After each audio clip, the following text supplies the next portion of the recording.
Yes, we are, boys.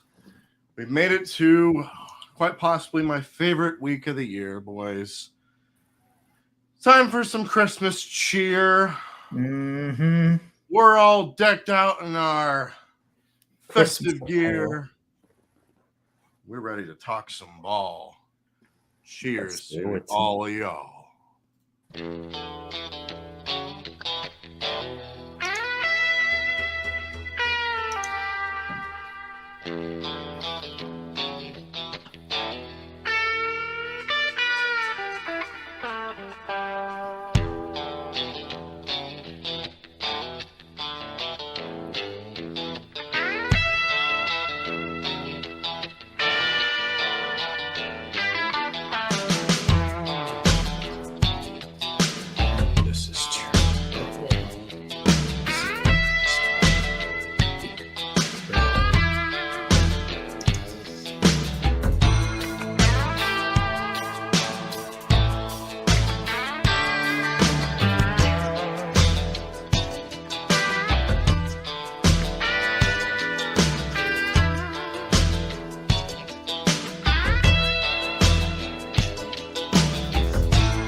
Yes, sir.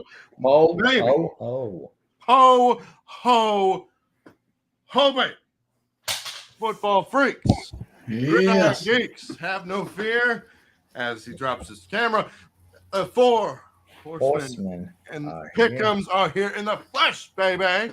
What is going on, everybody? Merry Christmas to you, each and every single one of you. Thank you guys for joining us tonight for week 16 of the Four Horsemen of Pick'ems. What the heck's going on over there? Yeah, you can. What the heck's going on over there? Computer thing keeps dropping. It's okay. Fixed it. I, of course, am Alex A. Pizzle, fan of the 8-6 Miami Dolphins. You guys are going to have to bask in the glory on Christmas Day as we go toe-to-toe with those cheeseheads. They got a game Christmas Eve. That's right. Who you got? Biggest game. Yeah, Lucas, of course, fan of the Pittsburgh Steelers, who are going up against the Las Vegas Raiders on the 50th anniversary of the Immaculate Reception.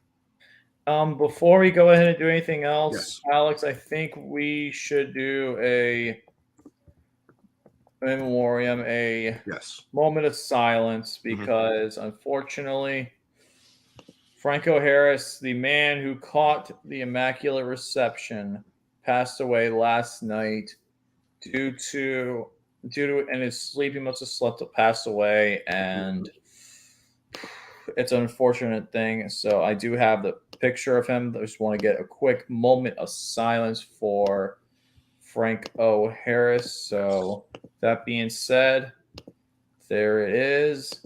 Just have a quick moment of silence for the legend himself.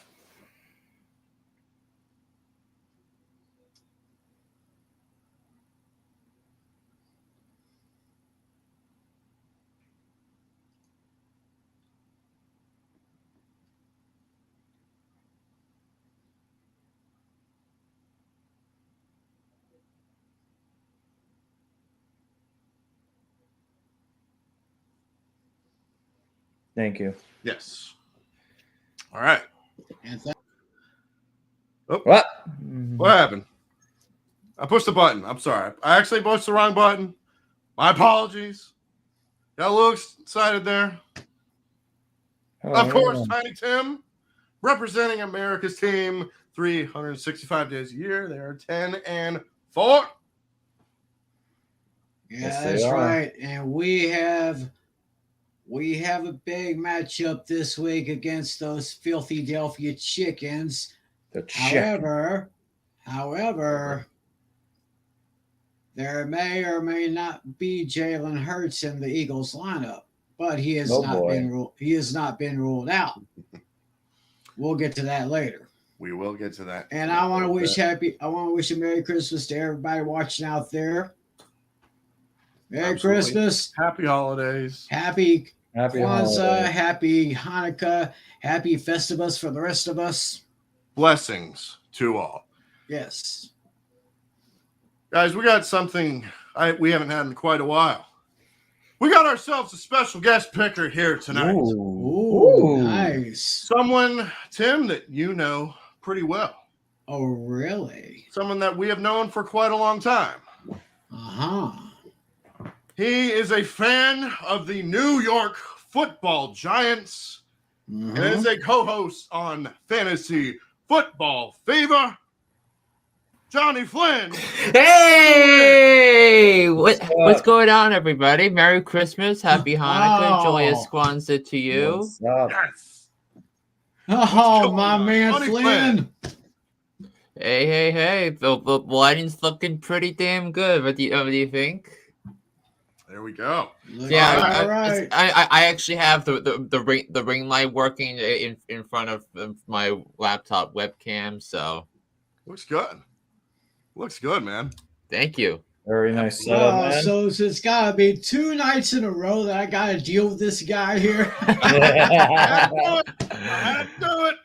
That's awesome. Hey, I love this guy. I love this. That's right. Absolutely. Yeah, and I actually talked about the Cowboys on my podcast today, on my other podcast today. So a lot about the Cowboys and the Giants and that they're likely going to make the playoffs because there are scenarios that are clearly in the Giants' favor going into this weekend. I believe I suspect you'll be getting into the Giants scenarios later on in the podcast. Yes, we will. Before we get to the recap, Lucas, you want to bring up that playoff machine? Playoff machine. Yeah. Yes, sir. I will bring out the playoff machine. Because there are a lot of scenarios that could happen. There are a lot of scenarios this week. There we go. Here's the playoff machine as it stands today. Not too much has changed, but there are some things that have changed since last week. So far, we have the top 2 seeds. They have not changed. That would be the Buffalo Bills at number 1, the Kansas City Chiefs at number 2. Now the Bengals with the win and the Baltimore Ravens loss jump to the 3rd seed. The Titans, they're the worst division leader in the AFC. It's not even close. Baltimore goes from 3rd to 5th. Chargers go to 6th, and the Dolphins are at 7th. And then you have the Patriots, you have the Raiders, you have the Steelers, and you also have the New York Jets as well competing for playoff spots. So, and then the Browns as well. So a lot of teams in contention there, but there are also a lot of scenarios. You have the Eagles and the NFC are first. The top 2 seeds have not changed. Eagles, Vikings, and 49ers pretty much stay in the same spot. Eagles have a chance to win the division. They have not won it yet. You have the Minnesota Vikings who did clinch the division. You have the 49ers who also clinched the division as well. The Buccaneers still sit at 6-8. They're the worst team in the NFC South. The South this year has been a anyone can win it. Divisions. Anyone can win the South at this point. I mean, even the Carolina Panthers, who we all thought were going to be who I thought were going to be one of the worst teams in football. Same thing with Atlanta. But Steve Wilkes has done a good job with Carolina. Arthur Smith has done a good job with the Falcons, given the lack of talent they had, especially after Matt Ryan left for Indianapolis. So it's anyone's division at this point. So absolutely, it's going to be fascinating to see who comes out of that division, because whoever wins the division also hosts a playoff game, and then the 5 seed, we're assuming at this point it's going to be Dallas. They have to go on the road and play a team with a sub 500 record. Whew.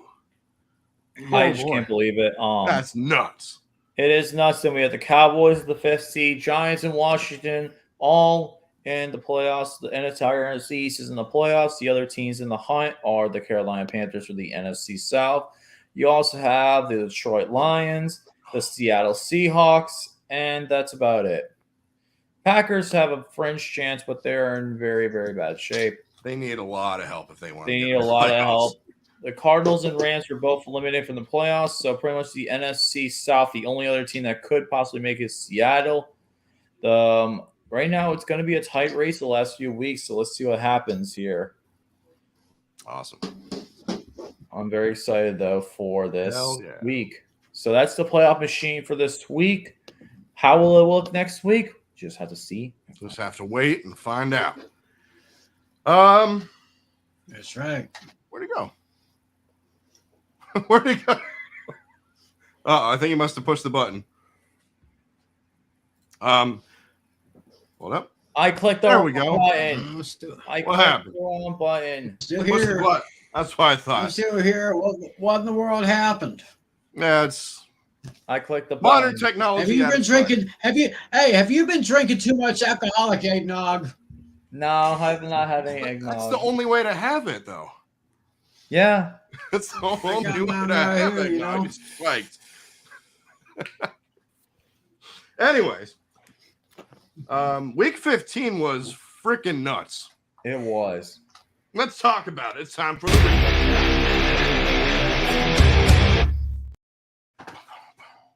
Starting out last Thursday night, it was the 49ers beating the Seahawks 21-13. Ugh. Not really much of a surprise.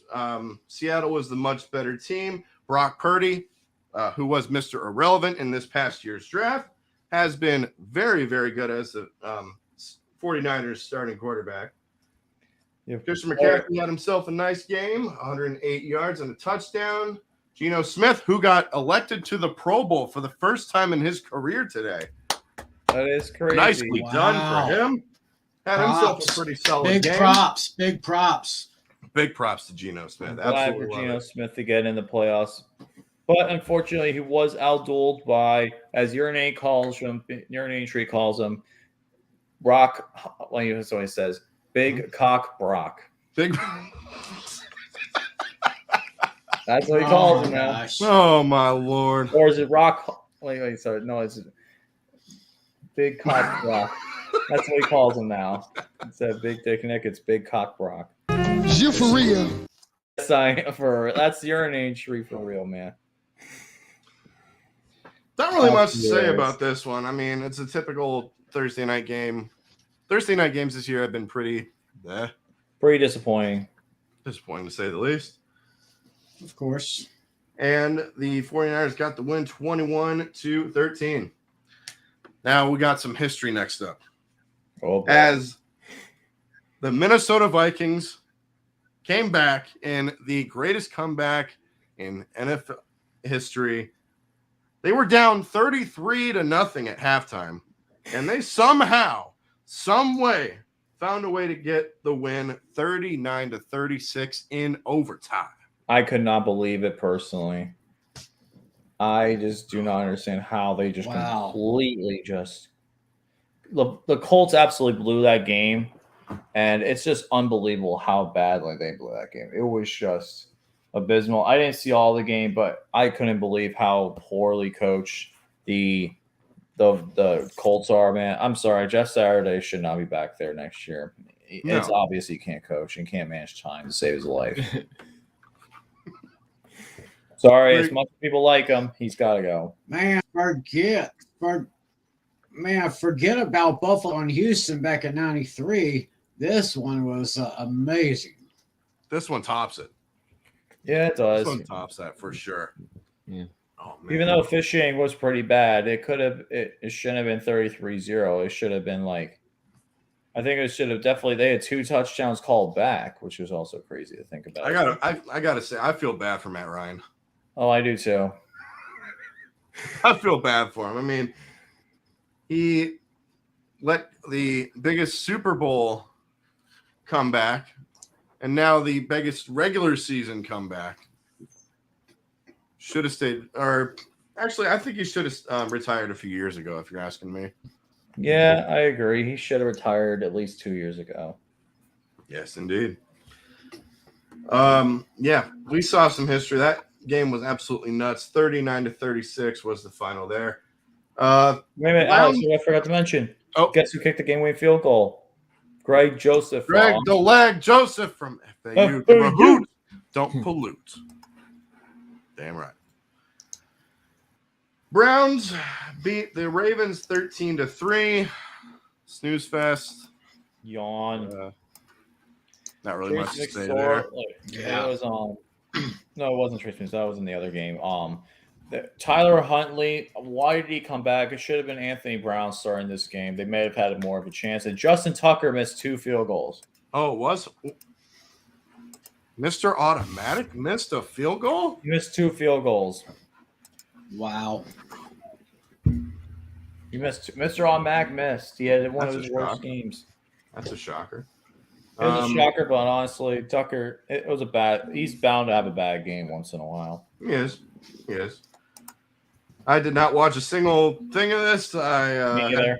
I had much better things to do, but the Browns beat the Ravens 13-3. Yep. And then the last Saturday game was the Miami Dolphins going up to Buffalo to face the Bills. That was a crazy game to say. It was absolutely nuts. This game was absolutely nuts.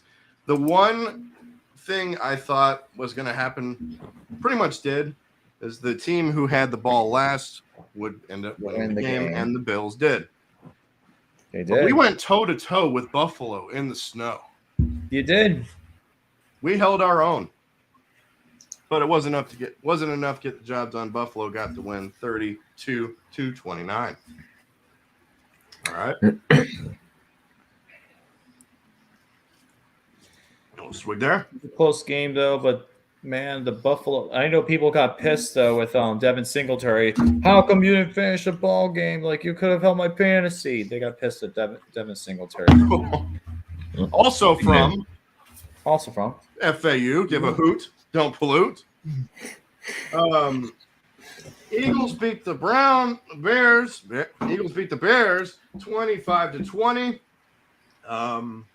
Nothing really much to say here. Jalen Hurts looks like he's going to be going to be playing this next week. So, would you be able to say that Jalen Hurts got hurt on his game on Sunday and cannot play against the Cowboys? Ugh. He's not been ruled out, but there is a possibility he may sit out. So that may mean that it will be Gardner Minshew. Minshew Mania. What you gonna do when Minshew Mania runs wild on you? Yeah, 25-20 was the final from Chicago. So, yeah, and you talked about Devin Singletary and about fantasy. Did you see what Miles Sanders tweeted the other day about fantasy? Because he only had like a couple of points because he only had like 20 yards rushing and he lost a fumble. Yeah. But he said, and like he said, I don't care about your fantasy stuff. It's not in his DNA. I'll actually pull up the tweet because I actually appreciate that from somebody who actually cares about winning rather than winning over statistics. Because he tweeted after the game Sunday, quote, "Don't care about y'all ticket or fantasy and never will." I give a lot of props to Miles Sanders for tweeting that because that's nice. That's rad. I can agree with that 100%. It's all about the wins, and they're the best team in the league for a reason. Yes, they are. And if there was an executive of the year award by the AP by the Associated Press, Hy Roseman would absolutely get the executive of the year because when you think about all the maneuvering he did on draft night, trading for AJ Brown, drafting Jordan Davis, and improving the linebacker position with Nakobe Dean, his fingerprints are all over this championship caliber roster, and he is the number one reason why the Philadelphia Eagles are where they are right now. Absolutely, you love to see it.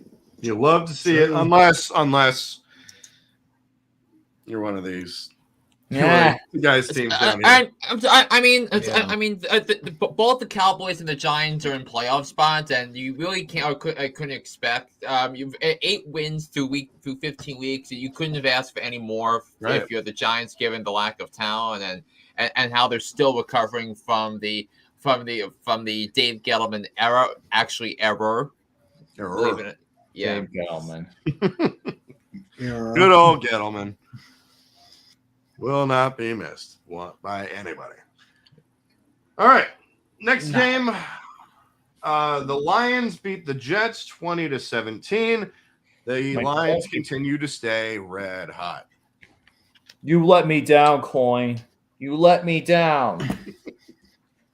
Don't blame it on the coin. So I guess you have to get a different coin now, huh? Yeah. No, I'm keeping the same coin. He needs to redeem himself this week. He needs to redeem himself. It's cursed. But I gotta tell you something. All those other teams better get ready, because I believe the Detroit Lions are right now the most dangerous team in the NFC.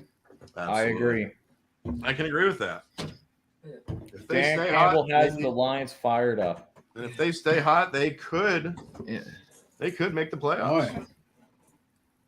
Oh, yeah. Next game, I was wrong on one of my only 3 losses. I was 13-3 last week. Yeah, speak about that, Alex. Speak about that. I went 13-3 last week. You were 13-3. Me and Tiny Tim, I think we're both 12-4. Yeah, and I was 10-6. I whiffed on a couple of upset special picks. But dude, it's crazy though that not only have Alex has won, but also I have. So the top 2, we both have won. And Steel Maiden, we've both won a week in Steel Maiden's tournament. That's right. And I found a way to sneak my way in there. I'll be there. Next game, I was wrong on, but I think Lucas was right. I was the only one who picked the Steelers. And I was right. The Panthers. 24-16. What do you got to say about that? Mr. Bits, this is considered my little victory lap. I didn't do one, but this is my victory lap. The Carolina Panthers.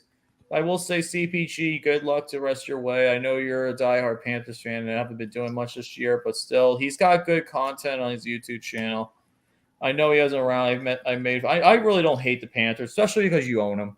It's hard to hate a team you own, and we own the Panthers. They're our little kick toy. We've won 7 in a row against them. They have not made it close. And let's be honest here, this game really wasn't close at all. The Steelers pretty much dominated throughout most of the game. And they looked really good. And I wish we could have done this for the rest of the games that we had. But too little, too late. But hey, at least we have a chance to at least spoil the Baltimore Ravens season week 17 and get a good game this week, which we'll talk about. So I'm very happy with my Steelers. My game ball, the game would probably have to go to Najee Harris. He looks really good. The running game in general. And Mitch Trubisky, dude, leading a 12-minute drive in the start of the third quarter. Absolute insanity. Wow. I love that game, man. How about that? Yes. Yeah, it's hard to own. It's hard to hate a team you own. Like, we own the Falcons and we own the Panthers. It's hard to hate them. It is. Yes. All right. 24-16 was the final there. Next up, I did not expect this game to be this close, especially when it's arguably the best team in the NFL and the Chiefs going up against arguably the worst team in the NFL and the Texans. Ooh. I did not expect this one in particular. We watched the end of this game right after I was at my buddy's house. We were watching the game, Steelers game. This is the game that came on right after. We did not expect the Chiefs to absolutely let this game go to overtime. And the Chiefs clinched the AFC West. Yes, they did. I think Jared McKinnon. Yeah, I remember on our Fantasy Football Fever podcast, we also do the spreads, and both of us had the Texans covering because look, I think the Texans are playing in a best case scenario situation right now. They're playing hard, but they're not winning. Playing hard such that you have a piece in place that can contend that you can put on next year's roster, and also lose close games such that you don't lose your hold on having the top pick in next year's draft, and the Texans are probably going to take a quarterback, maybe Bryce Young or C.J. Stroud with that top pick. Mm-hmm. Oh, I hope it's Bryce Young, honestly, because he's the more NFL ready than C.J. Stroud is. But that's just my opinion. 30-24 was the final from Houston. In overtime. In overtime. Yes. Nuts. Yeah. I think a big reason for that wasn't that Patrick Mahomes threw a couple of interceptions deep in Texans territory, because that's why the game was so close, because you had all the time, but you couldn't come up with any points because you couldn't protect the football. Right. No, you couldn't. Absolutely.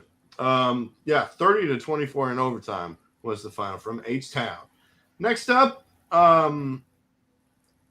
this one's no surprise. The Saints beat the Falcons. No surprise. Yeah, realistically, Desmond Riddler, he has some promise, but he's still got his first game. It was his first game. NFL start. That was one of the upset special picks I whiffed on, because I thought that someone would jolt the team after Marcus Mariota was holding the back for the last couple weeks, because I know his last start was the one against Pittsburgh, and then coming off the bye week, I thought Desmond Riddler, with 2 weeks to prepare for the Saints, I thought it was a good opportunity for him, but it made it competitive. But the Saints wound up winning on the arm of Andy Dalton. Andy Dalton, I still don't get why he's still starting. It should have been Jameis Winston. That's been one of the biggest what ifs of the season. What if Jameis were healthy? Honestly. Yeah. But yeah, regardless, the Saints got the win 21-18 over the Falcons. Tim, next up, let's talk about your boys. Oh, man. In Jacksonville. What happened? What happened? What happened? 2 words. Trevor Lawrence. This guy is really something special. Former national champion from LSU. He's Clemson. really coming on the last couple of years. And I'll tell you what. Oh, yeah, Clemson, right? Mm-hmm. Mm-hmm. Yeah, Clemson. Why was I thinking LSU? Because he played LSU against Joe Burrow in the national championship. Right. Played against Joe Burrow. Yeah. And it just seems to me that Dak Prescott doesn't seem to be an overtime quarterback. It's just when the pressure gets too much of him, he just chokes. Yeah. But the real issue was the defense. I mean, this defense that was looking so damn good for so long, in the last couple of weeks, they've been unimpressive. I mean, they may get a sack here and there, may stop some runners on like first and second down, but the defense is just not quite clicking like it has been this season. It's going to have to if they want to really be successful and at least hold on to maybe that 5th seed in the NFC. Yeah,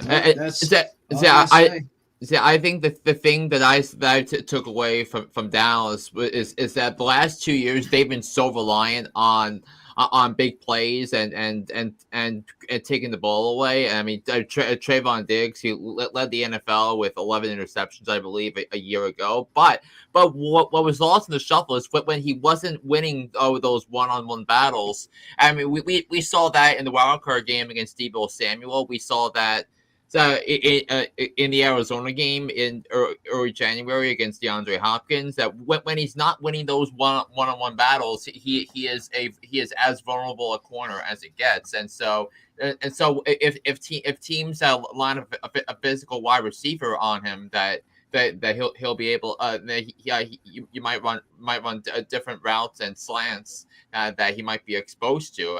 As for example, if let's say Dallas plays Tampa in the playoffs, that he's gonna have to deal with Mike Evans if healthy, and it's not going to be a matchup that favors Trayvon Diggs if he can't create any big time plays. That's right. Absolutely. Next game, The Broncos beat the Cardinals 24-15. Nothing really much to say in this one. Colt McCoy got injured, so Trace McSorley had to be the backup. That's right, Trace McSorley. Nothing really much to say about this one. Good job, Broncos. You finally got a win, but it doesn't really matter because you guys are already eliminated. 24-15 was the final from Denver. I'm so bad that both of those teams are terrible, man. Broncos country, let's cry. Yeah. All the way to a half-hearted victory against a terrible Cardinals team. You see, I mean, I thought the Broncos were going to play on Championship Sunday because the Broncos desperately needed a quarterback after 6 years in the wilderness from guys like Trevor Siemian, Brock Osweiler, and others. And I figured Russell Wilson, who was splendid, especially as his career progressed with Seattle in terms of making plays. And now you figure a much better roster around him, but he's been a double agent, and Nathaniel Hackett couldn't coach his way out of a paper bag this year, which I found shocking. Absolute, man, that's nuts.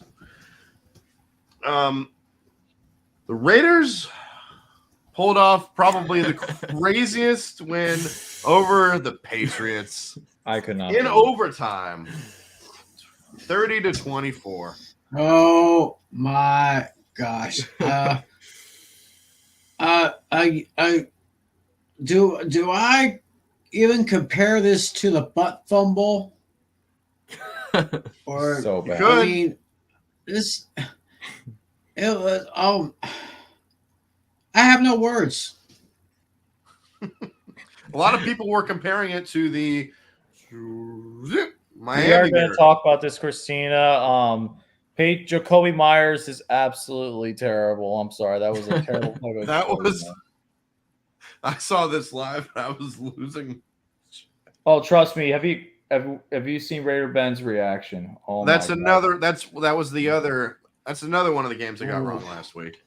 I mean, this is what happens when Matt Patricia, a Lions reject, is called a defensive coordinator, is running the offense. And I mean, I should not be surprised that it was a Matt Patricia coached offense. I mean, the Patriots had no succession plan to Josh McDaniels and Bill Belichick, who is the single greatest head coach in history of the National Football League. Yeah, it had no plan that he could have hired someone to be a good offensive coordinator. So and he didn't have that. He should have hired Bill Callahan to be the offensive coordinator. Oh, Bill Callahan. There's a name. There's a blast from the past. And right now, and he's one of the best offensive line coaches, I think, in the NFL. And I think he's still around. Yes, he is. This is one by Raider Ben. His live reaction to that win, and that was amazing. So let's just check it out. Oh, you got a clip for that? I got another one. Yep, I got another reaction. So here we go. Oh, just to make Christina a little more. They ain't got no other option. Shotgun snap. They're just gonna hand the ball off and call it quits. Go to overtime. Nice run. He just fucking lateraled it, bro. Now they're running way back. Now they're throwing the ball. Oh no! Raiders! Touchdown Raiders! It's over! It's over! The Raiders win! They do a lateral pick! Chandler Jones! Woo! Chandler Jones against his former team. Yeah. There's a flag down.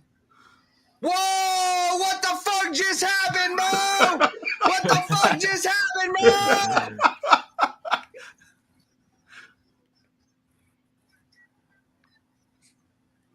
It's over. They're walking off the field. Whoa! What the fuck just happened? That's crazy. That's crazy, bro. They tried to do some fucking toss back. Jones just grabbed it at the end and runs that motherfucker back, bro, and wins the game. What a way to end the game. What a win. You feel me? The defense was turned up all game. The offense put this defense in a lot of holes, man, with tons of 3 and outs. That interception that Derek Carr threw, that pick six, completely shifted the momentum of this game. The Raiders offensively struggled, but when the time was needed, Derek Carr was able to go down and get the touchdown that was needed to tie the game up. They tried to run the football to end the game, and they threw it backwards. Chandler Jones picks the ball out of the air and stiff arms Mac Jones. Fuck you, macaroni and cheese, Jones. He goes all the way back, seals the deal for the Raiders, keeps the Raiders in the playoff hunt. Oh, man, that is gold. Shout out to everybody that came through. All right, that was the video. Macaroni and Cheese Jones. That was legendary. That was legendary. Man, that was gold. It was, though. But everybody go subscribe to Raider Ben. Oh, you gotta, dude. That was amazing. I was watching the live reaction room. I could not believe what just happened. Everybody go subscribe to Raider Ben. That guy's content is top notch, especially when it comes to his Las Vegas Raiders. Mm-hmm. Next game on the list, Chargers beat the Titans 17-14. This game was a struggle for anyone to watch. If you watch this game, I feel bad for you. It was 7-7 going to the fourth quarter. It was brutal. Thankfully, NFL Red Zone was on, so I switched over to that. Yeah, Chargers, they're still alive. They still have some fight in them. And Justin Herbert made the big throw in the fourth quarter when it mattered the most to set up the winning field goal. And what a dart that was by Herbert. Yep. And then, of course, Dicker, the kicker, former Texas Longhorn. Tim. And Dicker. Hook 'em horns. Hook 'em horns. That's right. Yes, sir. 17-14 was the final from L.A. Who they beat the Bengals, beat the Buccaneers, Tom Brady, 34-23. This was a blowout. The second half of that game was a complete and utter blowout. The Bengals did what they needed to do, and now they're one win away from clinching the playoff berth. And the Bengals, man, their offense. I'll tell you right now. Yeah, I'll tell you right now. Just like I said, the Lions are the most dangerous team in the NFC. I'm going to say the Cincinnati Bengals are the most dangerous team in the AFC. Yeah, honestly, it comes down to whoever gets that one seed, because the one seed is, or whoever gets that is going. It's going to be a huge deal because if it's between the two of those teams on Championship Sunday, and one of them had the week off, that means they'll have 2 home playoff games before a trip to the Super Bowl. And I don't. And if let's say the Bills, it's the Bills and the Bengals, who, by the way, meet next week. But let's say whoever gets, if the game is in Buffalo, I would have to imagine it's going to be a huge advantage favoring Buffalo because of the atmosphere and the crowd there, and the Bills have won each of their 3 playoff games at Orchard Park. So with Josh Allen and Sean McDermott. So I whoever gets that one seed is going to have a huge edge going into the postseason, and we'll know a lot because we know Cincinnati has a tiebreak over Kansas City. But if Cincinnati wins out and Kansas City loses once, Cincinnati is going to be the 1 seed. Oh man, that'd be something. It's because in the process they would have the tiebreaker over Buffalo, who they beat in 2 weeks from this past Monday. Man, that would be crazy. That would be absolutely crazy. That would be absolutely nuts if the Bengals were the number 1 seed. But I'd be all for it. Sunday night, the Giants beat the Commanders 20-12. Another tough game to watch. That play in the end, play at the end of the game where he was hugging Curtis Samuel. Let's be honest, that should have been pass interference. Yeah, that was absolutely Bob. Darnay Holmes was on the coverage there with absolutely with them, terrible miss by the referees. But the one thing I didn't understand was the play before when they were lining up on that 3rd and goal from the 1 with that easy touchdown that was taken away because they apparently called an illegal formation penalty on Terry McLaurin, even though the ref specifically said McLaurin was okay. I mean, yes, what on earth was that? But the NFL definitely want rigged. I definitely have a few, and there was a reason why the NFL rigged was trending on Twitter. You guys say rigged? See, but to me, the story of the 2 stories of the game in my mind for the Giants. First, defensively, and that the Giants' defensive line was outstanding, led by first-round pick Kayvon Thibodeau. He was outstanding. The 12 tackles, three quarterback hits. I saw then a strip sack, fumble, touchdown. All in the same play. He was dynamite. He just earned NFC Defensive Player of the Week honors, and rightfully so. And now they've been talking. The Giants fans have been talking about a strong defensive line for the season. When you think of what they have with Azeez Ojulari, excellent interior defensive lineman, and Dexter Lawrence, by the way, named to the Pro Bowl. Was he named to the Pro Bowl today? Yes, he was. Dexter Lawrence, Leonard Williams, and then Kayvon Thibodeau, and the Giants' defensive line playing at a high level like this, and it's been the case since Ojulari came back from his injury that the Giants have been excellent at getting to the quarterback, and to me that changes the equation and the calculus in terms of in terms of who's going to make the playoffs in the NFC, and if the Giants can be as high as the 6th seed. Now, I don't think the 5 seed is realistic because they would need the Cowboys to lose out or the Giants to win out, and I don't think the Cowboys are going to lose to Tennessee next week, so that would make that point moot. No, but in any event, I think so. I thought offensively that it was a bit of a struggle, but the second quarter was really where the Giants took command of the game because the strip sack fumble happened earlier in the quarter, but then the Giants put together their best drive in 8 years, an 18-play, 97-yard drive. It took up 9 minutes. That Daniel Jones was hitting opponents. The Giants decided to go for it on 4th and 9 from the Washington's 35-yard line. I thought that they were crazy, but Brian Daboll putting some trust in Daniel Jones and hitting. I thought it was Richie James. I think had the catch for the first down, and then of course Saquon Barkley finished it off with a touchdown. And those were and those proved to be the 2 touchdowns the Giants needed to win that game. So the Giants won this game with offense, defense, and special teams. They play complementary football, and as a result, the Giants are in firm control of the wild card race in the NFC. Yes, they are. Yes, they are. I couldn't be happy for them, man. They've been through a lot. Yeah, they've been through a lot the past few years. Brian Daboll, in my opinion, right now is top 2 for Coach of the Year. 100%. Yeah.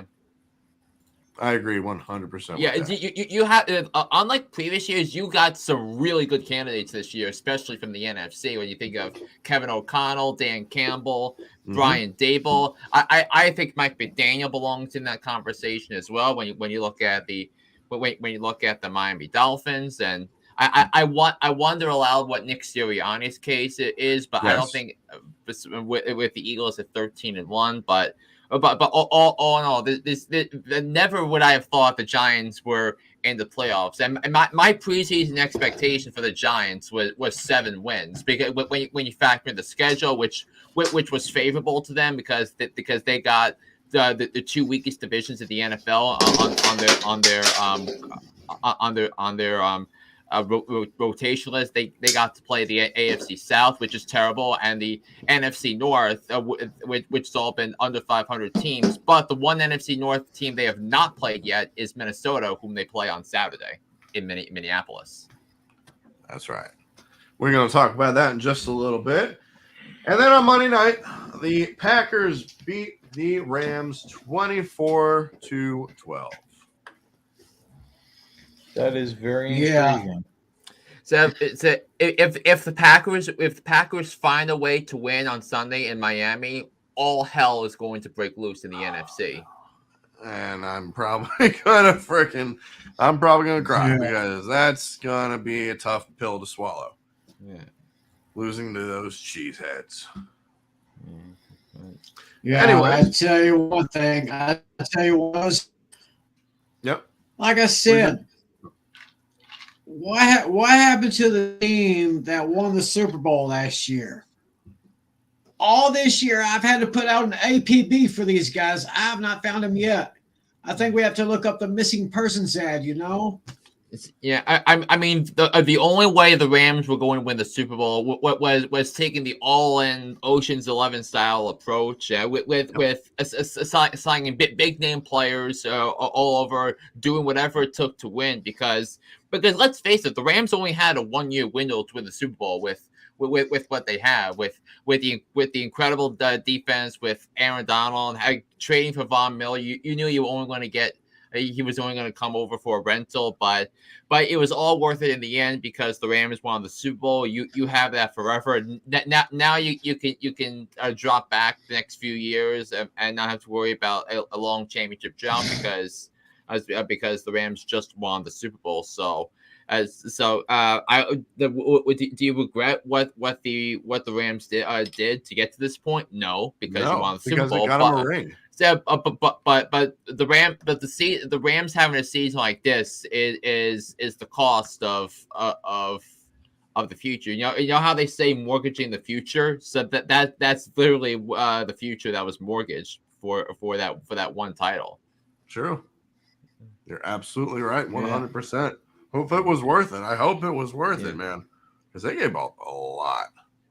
Yeah. Mm-hmm. The Lions are going to be happy with those draft picks. Let me tell you that.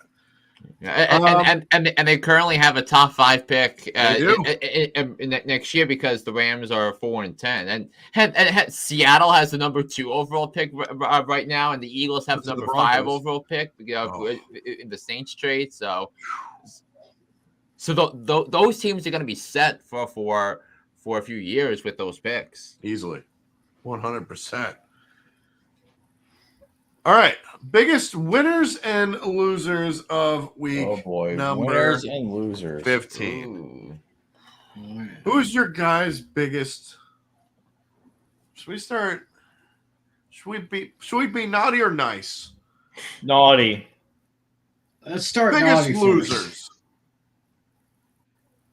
First. Biggest losers of week 15. The Indianapolis Colts. That was going to be one of mine. Yep. That's one. The Colts.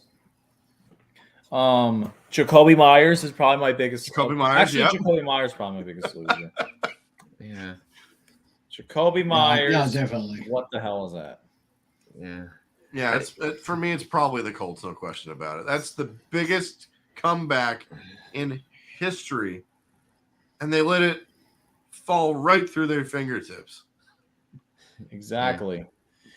I mean, for me, I would have to say the Patriots in general because on the NBC pregame show, Steve Kornacki, who was doing all these probabilities and all that. So going into the action week 15, the Patriots had a 42% chance of making the playoffs, and if they hung on in the end and beat the Raiders, they would have had a 64% chance to make the playoffs. But because they lost, that those probabilities jumped all the way down to 22%. So it was a costly mistake all around. And now as a result, they're a game behind Miami and the Chargers for the last 2 playoff spots in the AFC. So the Patriots are all that. I'm in agreement with everything you guys just said. Biggest winners. Ooh, I have one. Biggest winners. Rayshon Jenkins. Rayshon Jenkins, the 2 interceptions, including the game-winning interception against Dallas, to keep Jacksonville still in the AFC South hunt.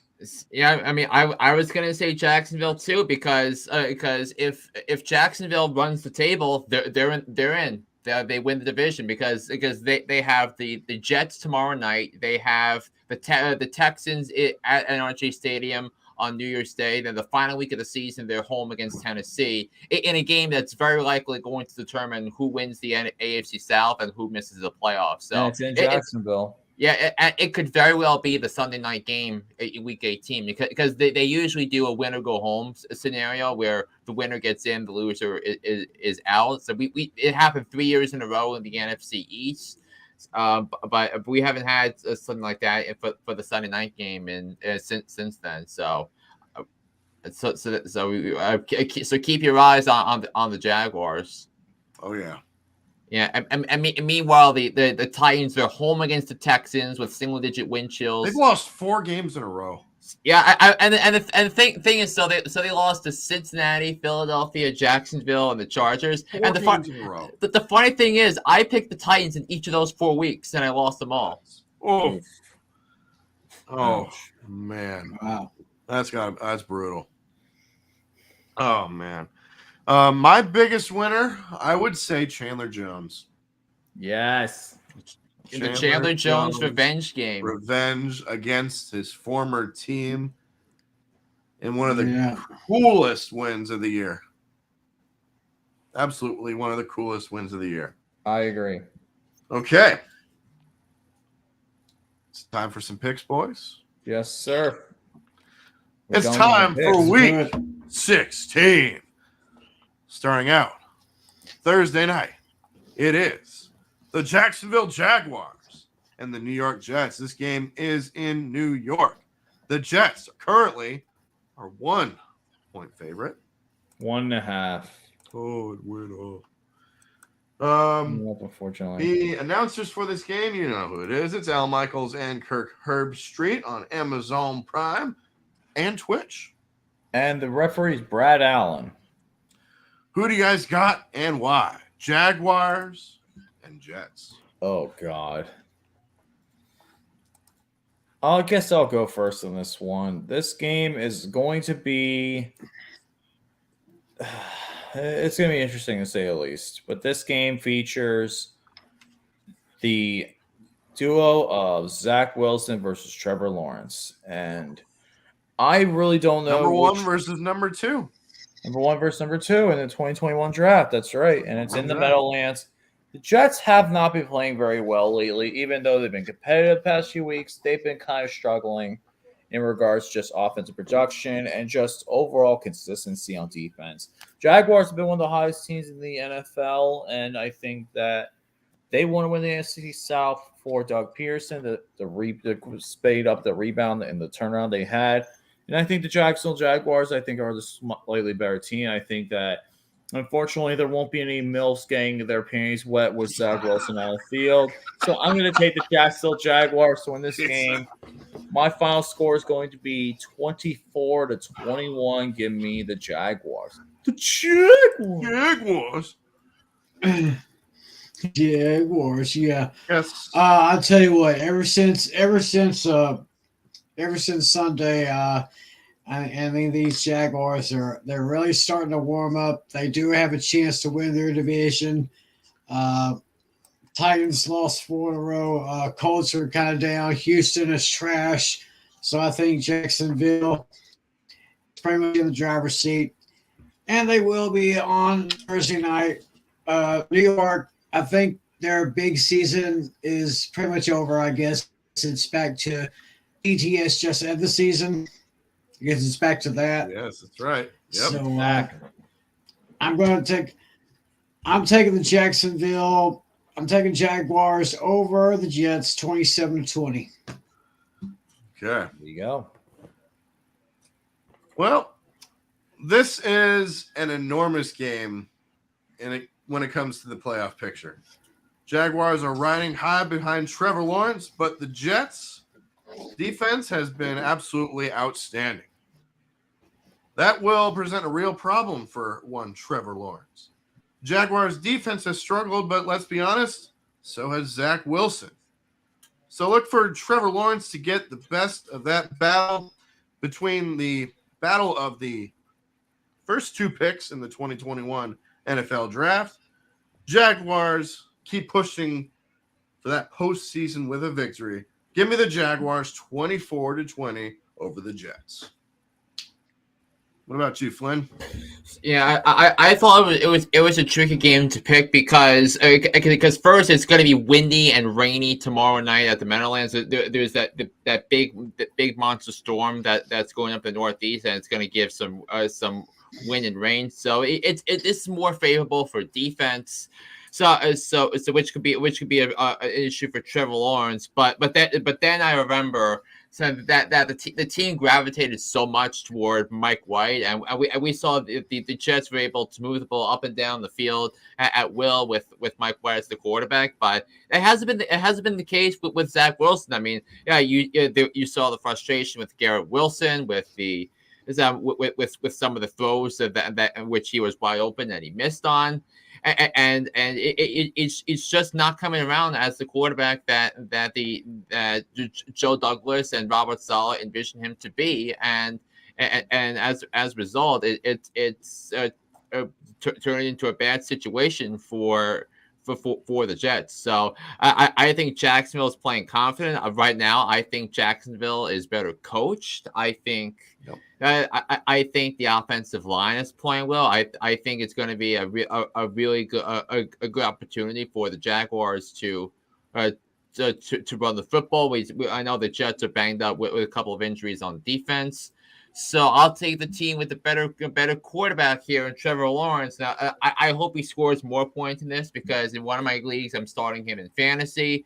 So it's in the semifinals in my money league. So I'm hoping it's more than this, but let's be honest, it's going to be a weather driven game. I'll take the Jaguars to win this game 17-13 over the Jets. All right. Next game. These games are going to be on Christmas Eve, so we're going to get a lot of Saturday games. So be on the lookout for that this Saturday. Starting out, it is the Atlanta Falcons and the Baltimore Ravens. This game is in Baltimore. Baltimore right now, as it stands, 7.5. Let me see, 7.5 point favorites for the which game was it? Just one more time. Falcons Ravens. Let's take a look. 7. Oh, it dropped a little bit. Dropped just a tad bit. Just Kenny Albert and Jonathan Vilma are going to be on the call for this one. Referee for the game is going to be Bill Vinovich. All right. Well, the Ravens could have Lamar Jackson back. They need him in the worst possible way because the passing game is absolutely struggling. It is. The Falcons have defensive issues, though, which could help a little bit. Desmond Ridder was just okay in his first start and now has to go face a tougher defense. Give me the Baltimore Ravens easily. 26-13. Give me the Ravens. What do you think, Tiny Tim? Oh, well, hopefully, yeah, let's do hope Lamar Jackson gets back here. Here's a young, dynamic quarterback. I think he has a very, very great future with the Ravens if he still wants to play there. Atlanta, I never trusted Atlanta for the last couple years. Not really much to say here. Give me the Ravens over the Falcons, 33-21. Quote the Ravens, nevermore. Save me for last for this one, so you actually go ahead, John. All right, John. Yeah, I mean, Tim and I were doing the picks last night, and this was on the basis of Lamar Jackson playing on Saturday. But here's the problem: he didn't practice today, and I think that's a gigantic deal when it comes to this game. So my calculations on this have changed since last night. But I still think the Ravens are going to win. I still think the Ravens will find a way to win because they've got some dudes on defense who can make plays, and and an offensive line that's been okay, but but the Falcons don't have much of a pass rush or rush defense on that defensive line. So do not. I think the Baltimore plan should be to run the ball down their throats, whether it's J.K. Dobbins or someone else. So I'll take the Ravens to win this game, but not the Ravens to cover anymore. I'll take the Ravens to win this game 22-17. Oh. I really wanted to pick the Falcons as an upset pick. But realistically, of course you did, Steelers fan. I really wanted to. I really wanted Desmond Riddler to go out there and just dominate the Ravens. But let's be honest, it's not happening. As bad as the Ravens looked on Sunday, it was on Saturday. As bad as they looked, let's be honest, the Falcons are so much worse of a team. They're absolute garbage, and I just can't even begin to think how bad of a team this really Falcons team is. I really wanted to pick the Ravens, but let's be honest here. Even if it's Anthony Brown, Tyler Huntley, or Lamar Jackson, it doesn't matter. Falcons are still losing this game. My final score is going to be Ravens. I'll go 17-7. This is a low-scoring game, but I don't think there will be many points. It's kind of like that Ravens-Panthers game. I kind of see it being similar to that kind of game. 17-7, give me the Ravens. Could definitely see that for sure. All right, next game on the list. I hate saying that. Next game on the list is the Detroit Lions and the Carolina Panthers. This game is in Carolina. Detroit, as I see it, 2.5. 2.5?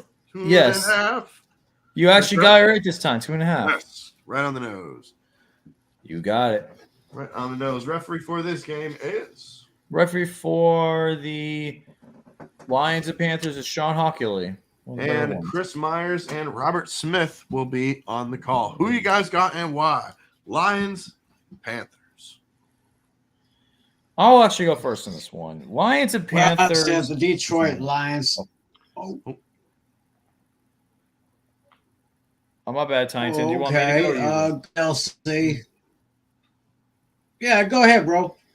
All right, let me go first. I'll go first on this one. Lions and Panthers is going to be interesting to say the least. Both these teams do have playoff aspirations right now. But let's be honest here. Which one's the hotter team between the Lions and Panthers? I think you guys should be able to answer this one. It's the Lions. The Lions right now are the hotter team. They've been playing very well. Only lost one game out of their past 5, only losing to Buffalo. Meanwhile, the Panthers have looked inconsistent. They did get a good road win, but realistically, the quality of opponents the Panthers have been this year has been very mediocre compared to the Lions. Lions have put up a much better fight in some of these games.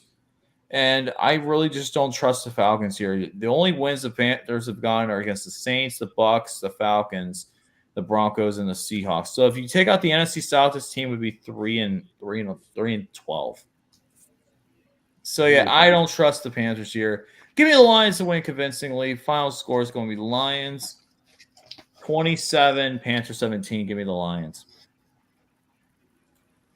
Sounds good. I like that. Cool. As I said earlier, the Detroit Lions are the most dangerous team in the NFC right now. I mean, I don't know if they'll be able to overtake the Packers for the NFC North Division, but they're definitely trying to hold on to a playoff spot. I do not trust Carolina. Ever since Russell Wilson left Carolina. No, it's Cam Newton. Cam Newton that left Carolina. They've never been the same, and I just don't see anything good coming out of that. Give me the Lions convincingly over the Carolina Panthers 31-20. Convincingly. Ooh. Well, this is an important game for both teams in terms of playoff implications. Lions are playing consecutive road games, which will be a bit of a challenge. Carolina looked bad last week in losing to the Steelers. I mean, they looked really, really bad if we're being 100% honest. The Lions are a tough challenge for the Carolina defense, which will be the difference in this game. I think the Lions keep on rolling. Give me the Lions 27-17 over the Panthers. Yeah, I actually thought this was the toughest game of the week to pick in terms of picking a winner and loser in this game. Now, I think there are some matchups that favor Carolina, and you Amon-Ra St. Brown is going up against J.C. Horn, and J.C. Horn. If I was an AP voter, he would get my vote for first team All Pro at the cornerback position. He has just been splendid. Especially since coming off the ACL injury that he suffered last year early in the season. So, but I think this is going to be a game where the Lions are going to win this game on the strength of their offensive line. Their offensive line has been splendid. They've given Jared Goff a lot of pocket protection. He's been able to wheel passes out to Jameson Williams and to Amon-Ra St. Brown and DJ Chark and others. But I do like Carolina's defense, but I think this is going to be a competitive game. But I think this is going to be one that goes into overtime with the Lions hanging on and scoring a game-winning touchdown. They win 22-16 in overtime. We'll go meow in this game. Which K will meow in this game? The one that's blue. That's a good one. That's a good one. All right. Next game on the list. Yeah. We have is the Buffalo Bills and the Chicago Bears. This game is in Chicago. The Bills, as it stand, are 9-point favorites. 8.5. 8.5. Oh, it went down just a little bit.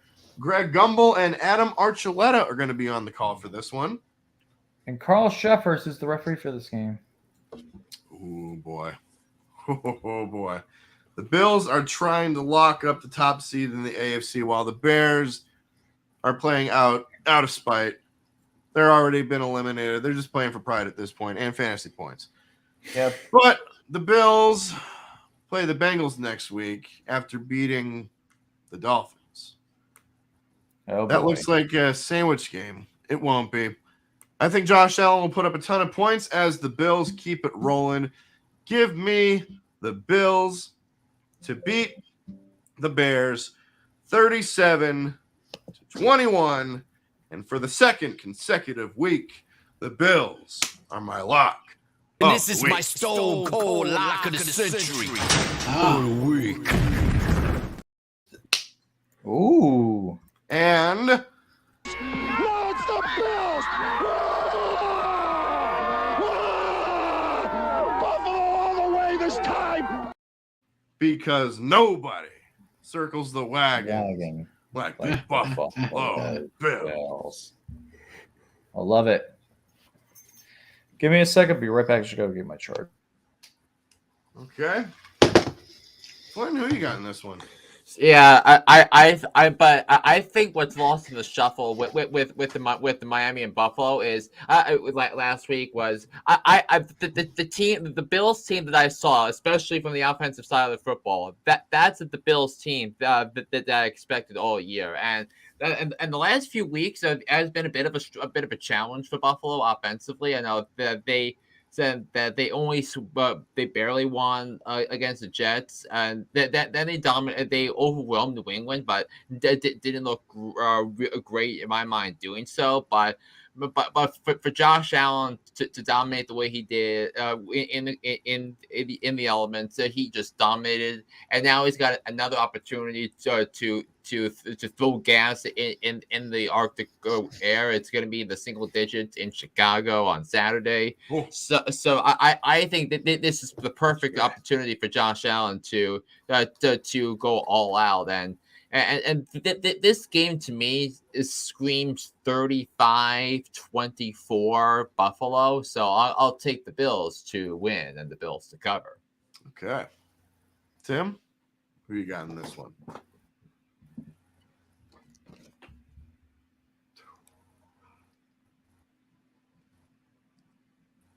Timmy? You there, bud? Uh-oh. Okay. Probably locking up number 1 seed, Chicago. Not that good. I'm taking the Bills with a good win over the Bears by 27-19. 27. I'm back. Don't worry, I just had to move my setting because my tablet needs to charge. I don't know why I haven't charged it before the show. It's ridiculous. But anyways, Bills and Bears. I was thinking about making my Stone Cold Lock Century week. I decided not to, though. I figured a game later on is going to be a lock, realistically. And the Bills, if they win, they will win the AFC East. And they have to have the win and the Dolphins loss in order to clinch the AFC East. And That's right fine. now, Let 'em have it. huh? That's it. That's fine. Let them have it. So it's going to be interesting to say the least. I think the Bears will try and keep this close, but in the end, I think the Bills will end up winning this game. My final score is going to be Buffalo. I will say 31-24. Nobody circles the wagon like the Buffalo Bills. Play it, Alex. No, it's the Bills! Buffalo Bills. Buffalo all the way this time! Yeah. There you go. There we go. All right. Next game on the list is Love it. the New Orleans Saints against the Cleveland Browns. This game is at the Factory of Sadness, that is Cleveland, Ohio. The Browns are 2.5-point favorites. Boom. Right on the money. Referee for this game is? Referee for Browns and Saints is Brad Rogers. And haven't done this quite a while. Calling the game is the Spiro Adidas. He's going to go in for a touchdown. And Jay Feely. And Jay Feely. Who guys got any live? Saints and Browns. Browns. Oh, God. This game's going to be a rough one to watch, realistically. Good. Sorry, I just had to set this up here. Anyways, Browns and Saints. Good God. Who is going to watch this game other than people that are in the game locally? Like, realistically, who's going to watch this game? I'll watch the highlights. I don't think anybody's going to watch this game. Highlights. I really hope to God this is the game Jameis Winston comes back. I've been wanting Jameis Winston to come back all year, and I think he should do it facing Deshaun Watson. It'd be a better quarterback matchup than Andy Dalton versus the Browns, because Andy Dalton, I think Andy Dalton has a decent record against the Browns. I'm trying to remember what his record was. Andy Dalton he did when he was on the Bengals in the little bit did own him, but let me see his record. Andy Dalton versus the Browns. Ooh, that's probably pretty high. Let me see. Andy Dalton versus the Browns. I know he had a decent record against the Ravens, so let me see. 80%. He's 12-5. Ooh, wow, he's actually 12-5 against us. But let's be honest here, though. This is a different Browns team, and this is a different Saints team. In the end, I got to go with the home team. I'm doing Steel Mainstay. I'm going with the home team, and I'm going to take the Cleveland Clowns here to win this game. It'll be somewhat close, but I think that Jameis Winston will do what he takes to try and get the win, but in the end, it will not be enough. Final score, Clowns, 24-21. Give me the Clowns, unfortunately. All right. Yeah. Well, these two teams are somehow, some way still alive in the playoff race, and none of them can afford another loss. This will make it pretty much a back-and-forth battle between the two. The Browns haven't been great on offense with Deshaun Watson being back at quarterback, but this could be the game to get it going, and I think it will. Give me the Browns to beat the Saints 23-12.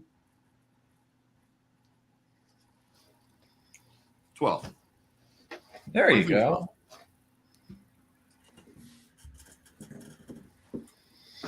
All righty then. Well, yeah, I pretty much agree with everything everybody said. So Yeah, New Orleans. Looks like the fans are going to have to start wearing paper bags on their heads like they did in the old days. Facts. I'll take a convincing win by Cleveland. I say this is the same spot score of 31-13. Oh. Nice. And John? Yeah, I just want to know if the Cleveland Browns defense will outscore the Saints offense. Look, I'm obsessed with this matchup. If from a Cleveland Browns perspective, I mean Andy Dalton going up against Myles Garrett. I mean that's gonna be a nightmare in the cold weather, nonetheless. Right. And I mean you look at the way that they just suffocated Baltimore and every type of way, it was literal domination from the Browns defense, and you have playmakers on all three levels of that defense that can help that can contribute as well. So on my other podcast, I had this as my lock of the week. I had the Browns winning this game 23-7. So you're making this. And this is my stone cold lock of the century. All week. Yeah, I'm locking up the Cleveland Browns. There we go. That's a bold strategy, Con. Let's see if it pays off. Love it. Right. Good stuff. All right, next game on the list. This has potential to be Seahawks and the Chiefs. This game is in Kansas City. Chiefs are 9.5-point favorites. 10. It went to double digits. Went up to 10, really? Went up to double digits. Wow. How about that? Kevin Kugler and Mark Dirty Butt Fumble Sanchez are on the call. Referee for the game is going to be Seahawks and Chiefs. Clete Blakeman. Clete. Oh, what a guy. What a guy. What a guy. Well, the Chiefs are winning games, but they looked a little off the last couple of weeks, let's be honest. Especially last week. Seattle has struggled in the past couple games. This is a must-win for them. This is a must-win for the Seahawks. Oh, it absolutely is.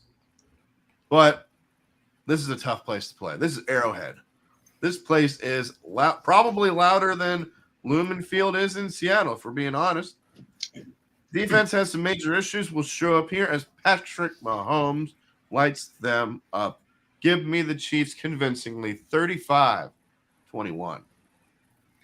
This is actually my point spread game of the week because I think the Seahawks will cover this game. Oh, I think the Seahawks are going to cover this game. I think that their team is pretty much wanting to go right in and try and get something going in regards to trying to get something. They want to be a playoff team, especially for Geno Smith and Pete Carroll, for him to be a playoff quarterback after all the years he's been in the Jets and Giants, being on those bottom feeder teams back in the day. He wants that opportunity to make the playoffs, and I think they're going to get it here.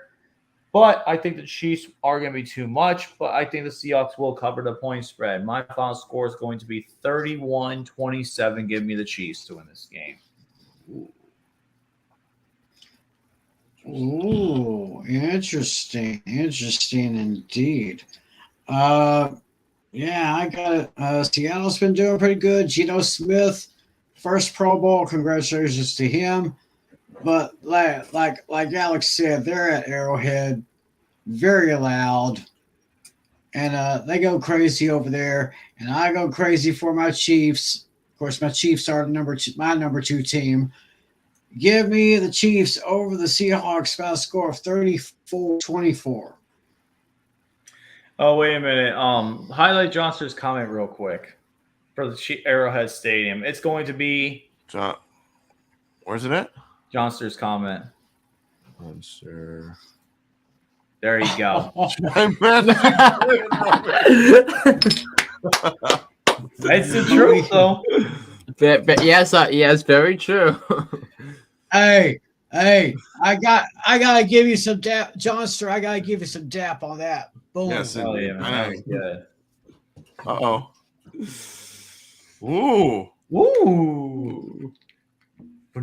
The fourth Horseman is going to be joining us. Fourth Horseman's coming soon. We're going to have them all here. The gang's going to be back together in just a little bit. All right. I got to go bring me some more eggnog. There you go. Boy. I got to get some more eggnog. Yeah, boy. Did you pick this? Did everybody pick for this game? Yes, I still have to make my pick. Okay. All right, go ahead.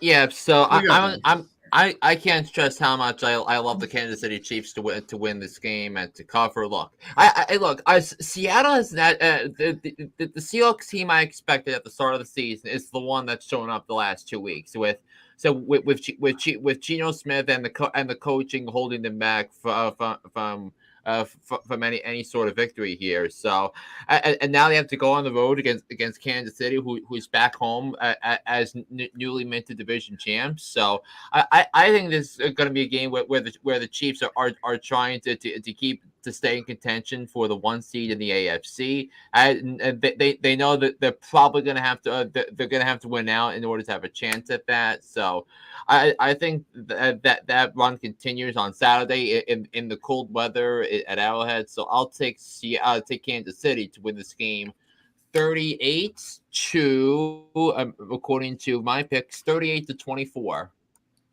There we go. Did we know this is also a former AFC West matchup?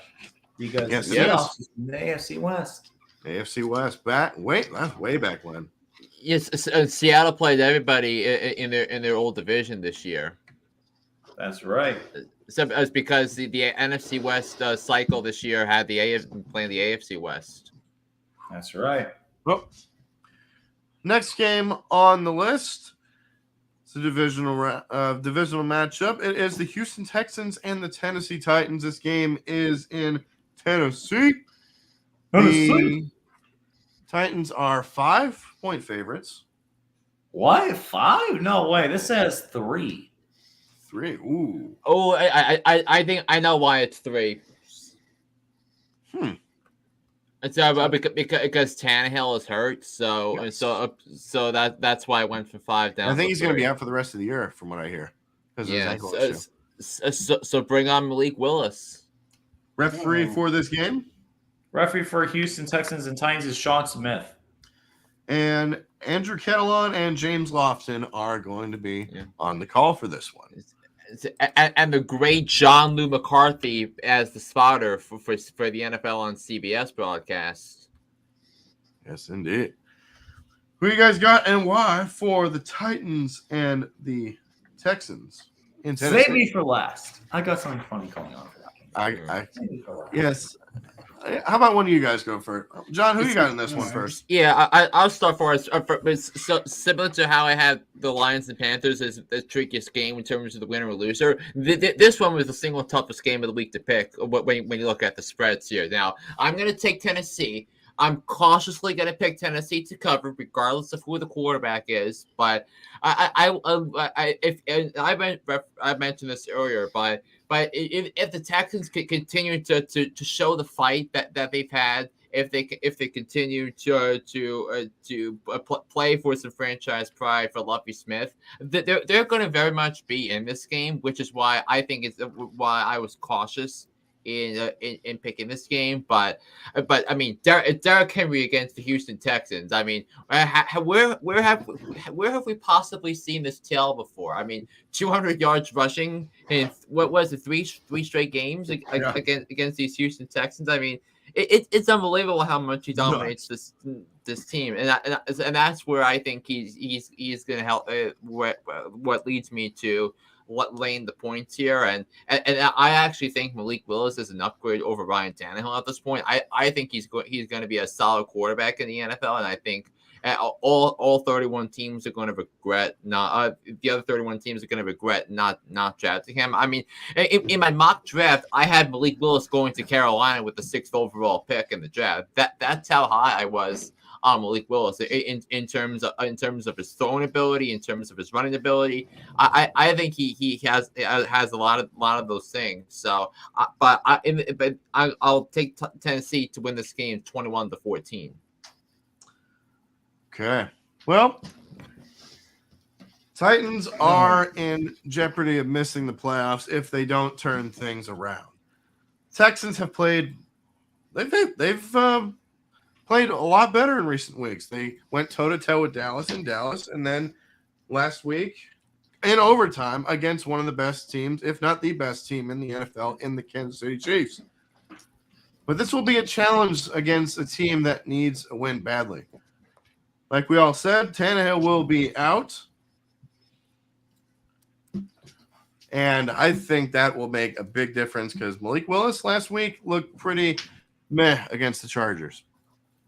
So, with all that being said, sound the alarm.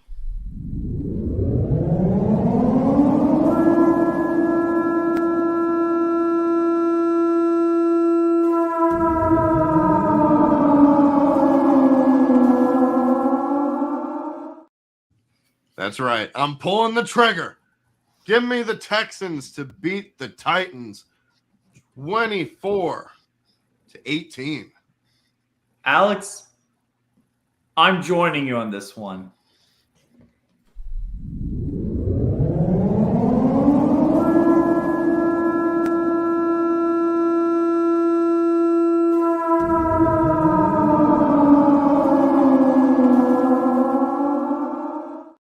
I had something bold for this week, and this is my bold upset pick of the week here. The Tennessee Titans right now have one of the worst teams I have ever seen as a division leader. If the Bucs and the Titans were to play right now, Bucs might win by at least 25 points. The Texans right now have been competing against some of the best teams in the NFL. And now it's time for get their second win of the season. They will do that right now to go to 2-12-1 and also make it a numerology. Like it looks really good number wise. 2-1-2-1-1. Looks really 2-1-1-2-1. That looks perfect numbers wise. Give me the Texans to win this game. Final score. 2022. Texans 23-21. Give me the Texans, baby, as my upset. Everyone in the chat's probably asking. Is you for real? Of course they are. Bitch, are you for real? We are for real. What? We are for real. Damn. Just look at Tiny Tim. He's just sitting there like, what did I get myself into? Hell no. Hell no. Hell no.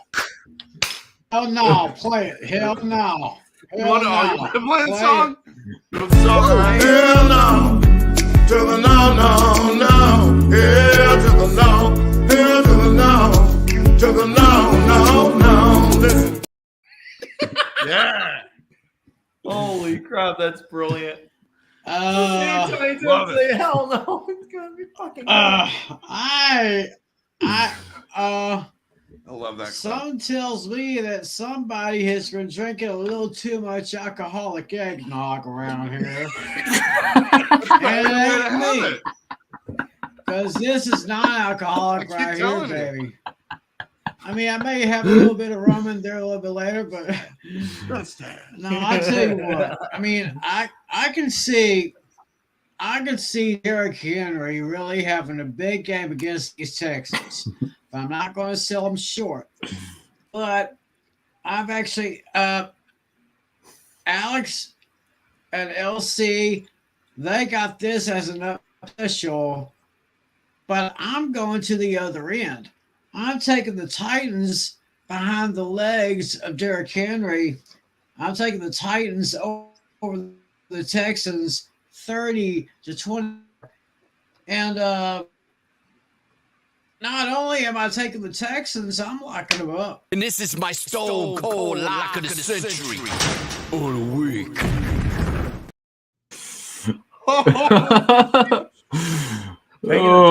A lot. Oh, Henry. Wow. I did not expect that. Wow, I didn't either. Hey, man, this is the best pick'em show right around here, man. You never know what you're going to get. You bet your bottom dollar. That's absolutely right. Next game on the list, it is the Cincinnati Bengals and the New England Patriots. This game is going to be in Fox. Fox. The Bengals are 3.5-point favorites. 3.5. You're right. You're our 3.5. Yes. Referee for this game. Referee for the game is going to be Craig Worlstad.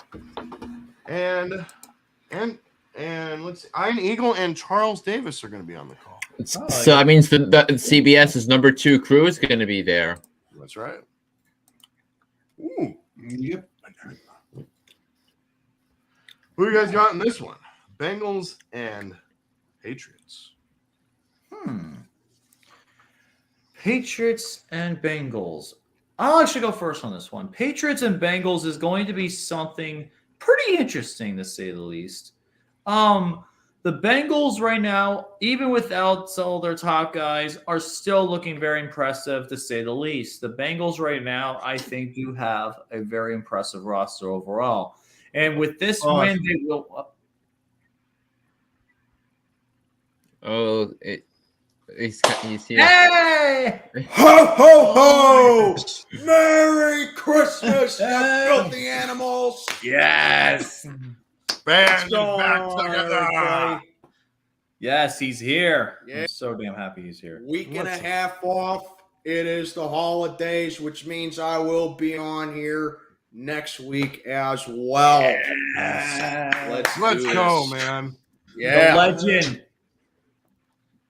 He is. Horsemen. That's right. You That's want right. to go over the games that we have gone over already?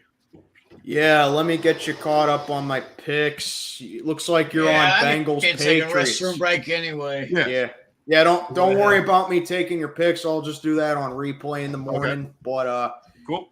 yeah, let me get you caught. Which one's it? So I assume you've done Thursday. Yes. So the Jags and the Jets. Well, the Jets about a couple months ago looked like they were going to be a real good surprise story. They still got a real stingy defense, but I think that Zach Wilson is holding them back, and Mike White honestly gives them the best chance at winning. Meanwhile, the Jags looking like they are going to be a very good surprise team for the rest of the way and next year as well. And a hot take of mine, I think Jacksonville can steal the South from Tennessee. Yep. Yes. Yeah. Yeah, they own the tiebreaker. Yeah, they own the tiebreaker over them, and they're only a game back of them. So the Jets usually implode around this time of year. So I'm going to go with the Jags to get it done over the Jets on Thursday night. Nice. All right. Then we had, let's see. First up, we got Falcons and Ravens. All right, so the Falcons, and as I call them, the Baltimore Buzzards. The Buzzards. So, yeah. Atlanta, their pass defense is absolutely atrocious. But they do got a solid backfield right there, so I think if they're going to have any chance at winning, they got to run the ball right down Baltimore's throat. Ravens, their defense is very suspect. It's been sus all year. And that's why they're 9-5. And honestly, they can't afford to lose another game because you got the Chargers and the Chargers and the Dolphins right on their heels. Wouldn't completely count out the Jets yet, but a loss for Baltimore can hurt them. And any one of them teams winning can hurt them as well. So I don't really think the Ravens will have a particularly hard time, but I do think they get the job done over the Falcons in a low-scoring game. So give me the Ravens. All right. Lions-Panthers. Who would have thought the Lions would be 7-7? And they would, and they have a real good chance at making the playoffs. Who would have thought that? Yeah, Dan Campbell, he's done a great job up there in Detroit. And Jared Goff looks like he's revitalized himself. Amon-Ra St. Brown is a really good player. best. And Detroit's defense all of a sudden looks a lot better. Carolina, I don't know what happened to their run game against us. Not that I'm complaining about it because I love it, but Carolina, they just, I don't know. Maybe fire Matt Rule was the right idea, but I have no idea what happened against their. I have no idea what the deal was with their run game. I mean, their defense is a little bit good, but against that Detroit team that's motivated and has a high-firing offense, I'm going to go with the Lions to go to 8-7. And Nice. Another take of mine, I think Detroit takes the 7th seed in the NFC. Nice. Yeah. If the Lions make the playoffs, they can do some damage. I'm not kidding.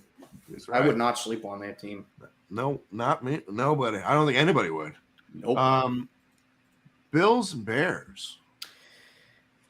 This one is actually a little interesting because the Bills are high-flying on offense as they've done all year. Defense is a little spotty at times, but still I wouldn't sleep on that defense.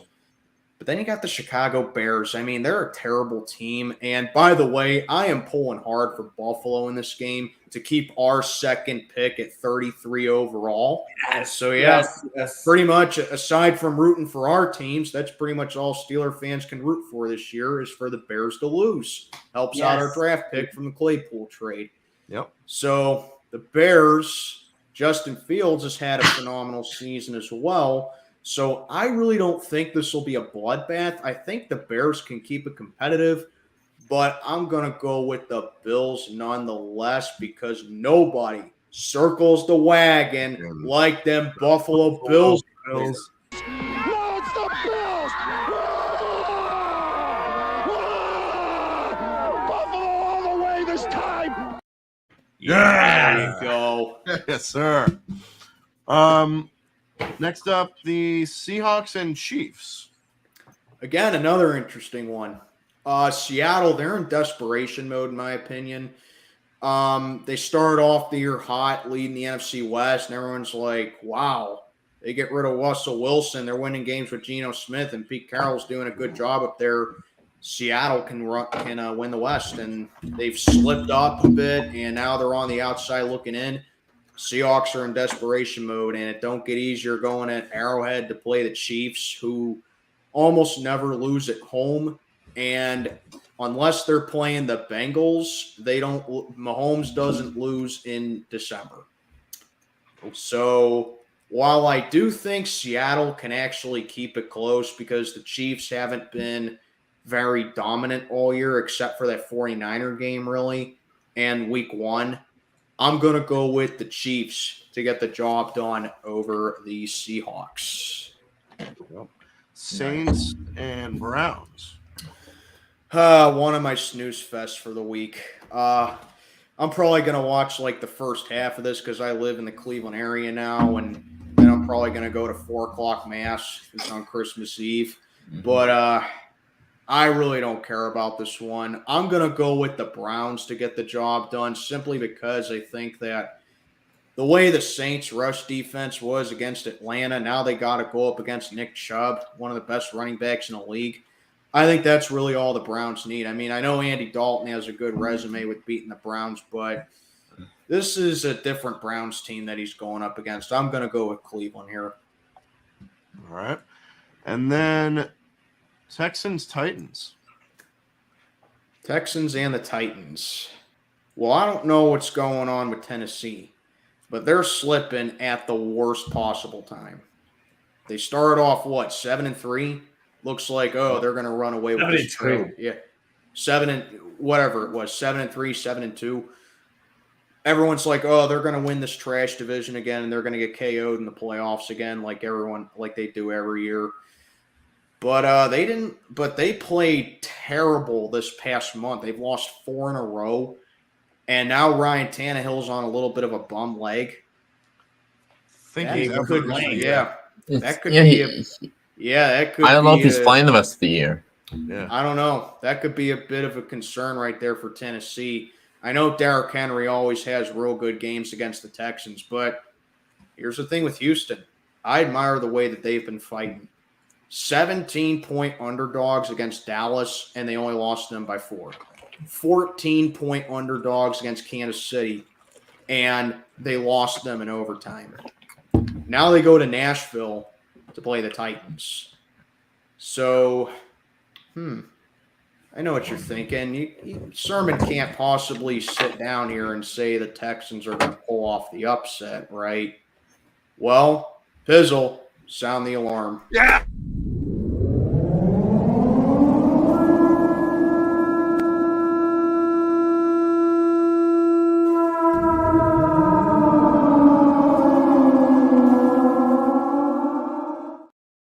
Yes. That's right. Yes. That's right. I'm going Houston, baby. Yes. Because, hey, you're with us. Because, hey, remember last year, the Texans went to Nashville and beat the Titans last year with Ryan Tannehill. Now they're playing Ryan Tannehill on a bum leg, and he might not play even. I think Houston finally completes it. They got room in their tank to win another game and still have the number 1 overall pick. The Titans are just a mess right now. So, yeah, the Texans are my upset of the week. I'm going with Houston. Yes, thank you. Let's go. Tiny Tim thought we were freaking crazy because of it. Everybody in Alex the chat actually had him as our upset. Everybody in the chat was you for real. They were asking themselves. You for real? Yep. Oh man, my bad. Tiny Tim. Try refresh. Refresh. Or refresh the page, I'd say. And then I think we're up to speed. Yeah, we're up to speed. Right? We're on Bengals Patriots. Now we are on the Cincinnati Bengals New England Patriots. Okay. Who you guys got and why? So, Bengals Patriots. I'll actually go first on this one. Bengals and Patriots is going to be interesting, to say the least. I think the Bengals do have a really good team on paper, even without the. Sorry, I was going to say. What was I going to say? Oh, even without Joe Mixon, this team is still rolling on all cylinders. Even without their tight ends, this team's still really good. And the Bengals right now are playing very hot. Right now, they've won, I think, five or six games in a row. Meanwhile, the Patriots are slipping, and I love every bit of it because I like seeing them lose. It always makes not as much as I do. Face. It always puts a smile on my face seeing the Patriots lose. And even though I don't like either of these teams, I'd rather see the Bengals win. So give me the Bengals to win this game and clinch a playoff. Or if my final score is going to be Bengals, what do we say? Bengals. 34-17. Give me the Bengals. All right. Tim, who you got in this one? Tim. Well, like I said, the Saints should be Aints again, putting the paper bags on their heads again. Meanwhile, I said that wait, we're talking about Cleveland. We're going to Cincinnati and New England. Yep. I don't know where my head is. Passing over the Titans and Texans pick there. But anyway, as I said earlier, the Bengals are the most dangerous team in the AFC right now. New England, they're starting to look like a bunch of odds. So I'm taking Cincinnati over New England by a score of 28-17. Ooh.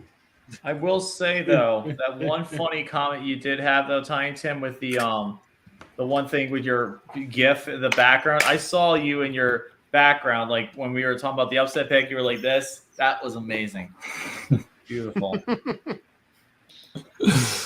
Yeah, I was doing my best Fred Sanford impression.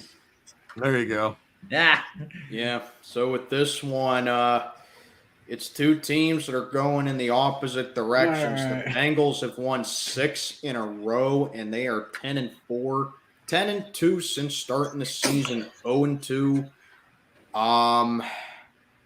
Yeah, it looks like the Bengals can just beat you in more ways than one. They forced 4 turnovers on Brady. and they rallied from a 17-0 deficit to beat the Buccaneers.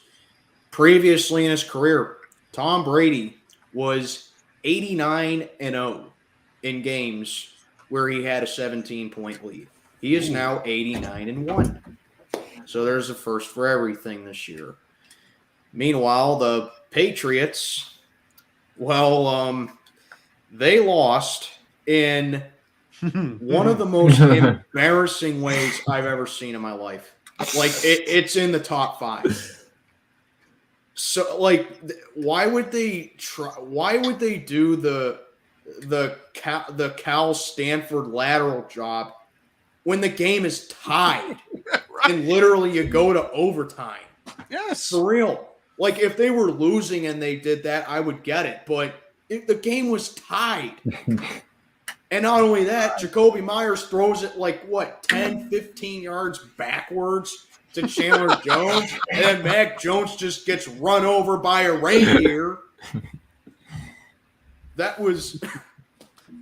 I swear, that made me laugh when I saw that. I was like, what? What the hell are they doing? Right. Man, just take knees, man, and just take your chances in OT. Belichick, what were you thinking? So, I don't think New England's going to make the playoffs. I think that loss pretty much just ended their playoff hopes, and now they're going up against a Bengal team that is blazing hot right now. I'm going to go with the Bengals, but not only am I going to go with the Bengals, I'm locking them up. Ooh. And this is my stone cold lock of the century or the week. That's right. Bengals are my lock of the week. I don't think New England stands a snowball's chance in hell in this one. Nice. I'm going with the Bengals. That's awesome. John, who you got in this one? I mean, it does make sense why the Patriots lost that game because their offense is coached by Matt Patricia, a Lions reject. Joe Judge. Joe Judge. What a fraud Joe Judge was with the Giants, and what a fraud Matt Patricia was with the rebuilding since 1957 Detroit Lions, and now you look at what Dan Campbell's done with Detroit since then, but. But the matchup between Lou Anarumo and whoever is coaching the Patriots offense is going to be the single biggest coaching mismatch of the weekend. I think the Bengals are winning games in a lot of different ways, and when you look at the defense, when you look at Joe Burrow and his ability to make plays in the pocket, excellent pocket presence, one of the best. Of any quarterback in the National Football League. I think the Patriots might be saying, well, we're on to Cincinnati. Well, we're on to another loss. Bengals 27, Patriots 13. Oh, nice. Everyone's on the Bengals. I love it. We're on to Cincinnati. Yeah.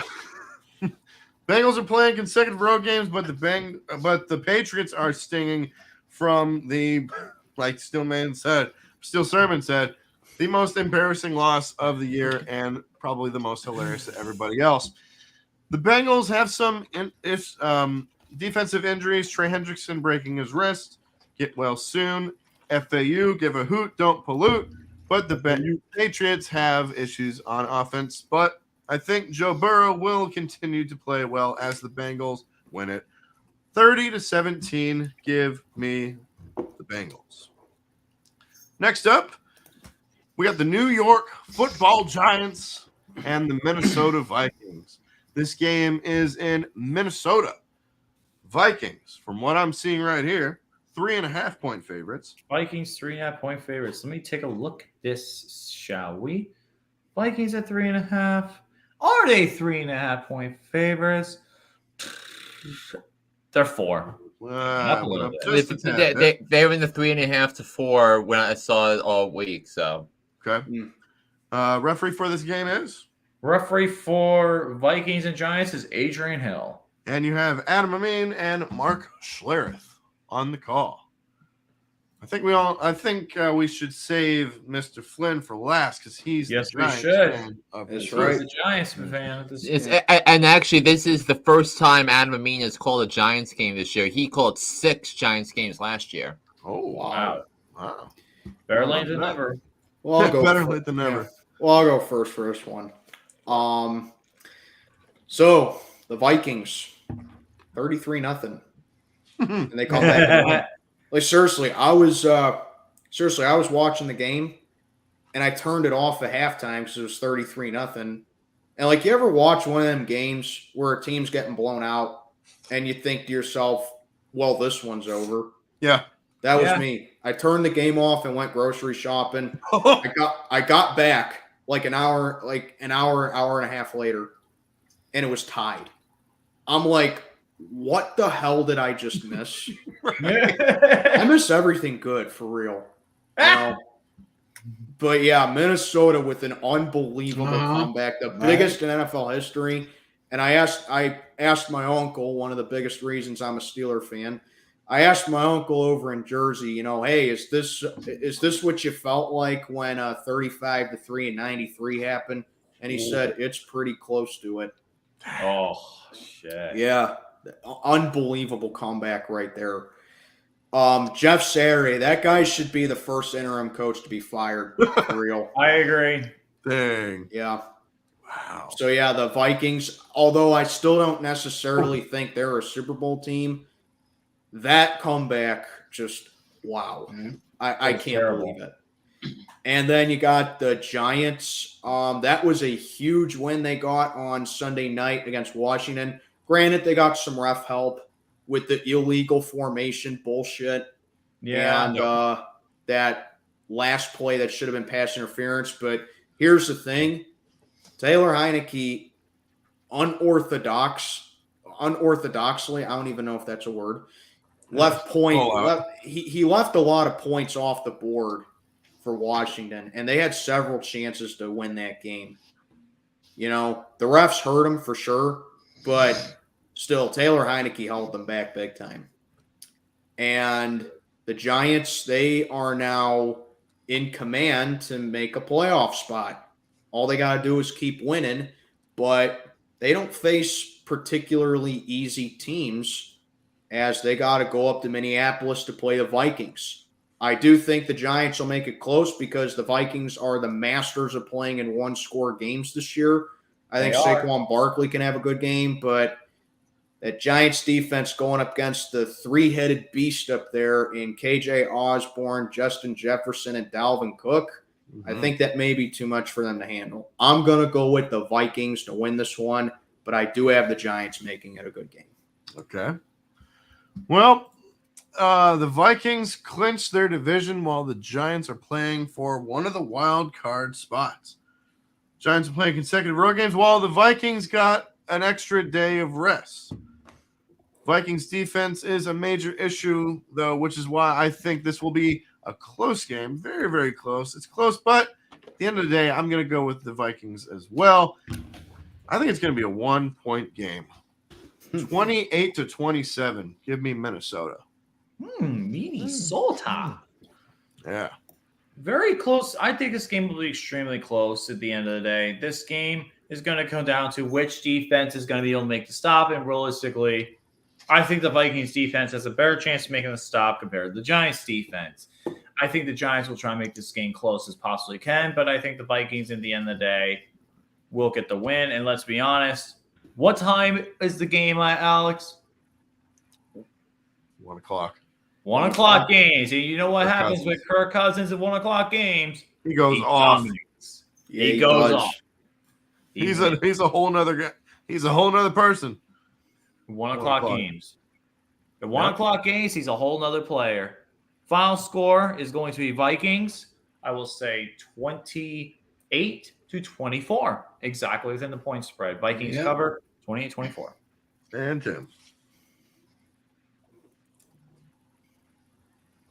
Ty and Tim. What? All right. Well, there we go. Well, I always like Minnesota nomination with Kirk Cousins to Justin Jefferson moving on. Or, of course, if it's Kirk Cousins to my main man, Adam Hook. Thielen. Ooga shaka, ooga shaka, ooga. Now the Giants are going to make some good work. They're going to Vikings work for this victory here. And I think the Giants will do well. This is actually my point spread game of the week. I'm taking the Vikings with the win, but I'm taking the Giants with the points. Give me the Vikings 30-27. All right. We've heard from the four of us. Now it's your turn. Upset special, baby. My New York Giants, your New York Giants, our New York Giants. They're going to the playoffs, let's take a look at why the Giants are going to win this game.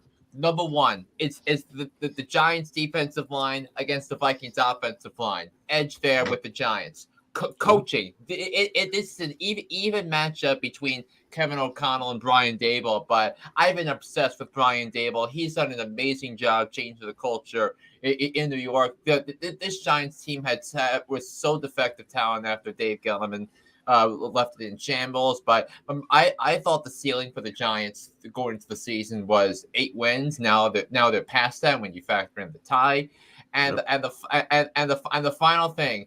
I think Saquon Barkley is going to go off. I thought he got his mojo back in the Washington game on Sunday. So when you factor in a Giants team that's done an excellent job protecting the football, Daniel Jones has the lowest interception rate of any quarterback in the National Football League, and I think that's going to play a huge role into a team that's had trouble making plays on defense. So I think for the first time all season, the Minnesota Vikings will lose a one-possession game.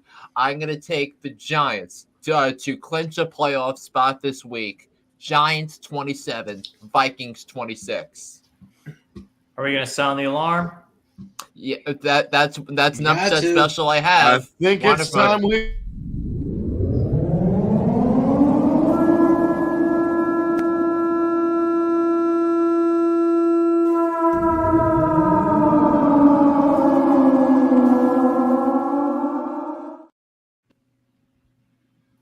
Love it.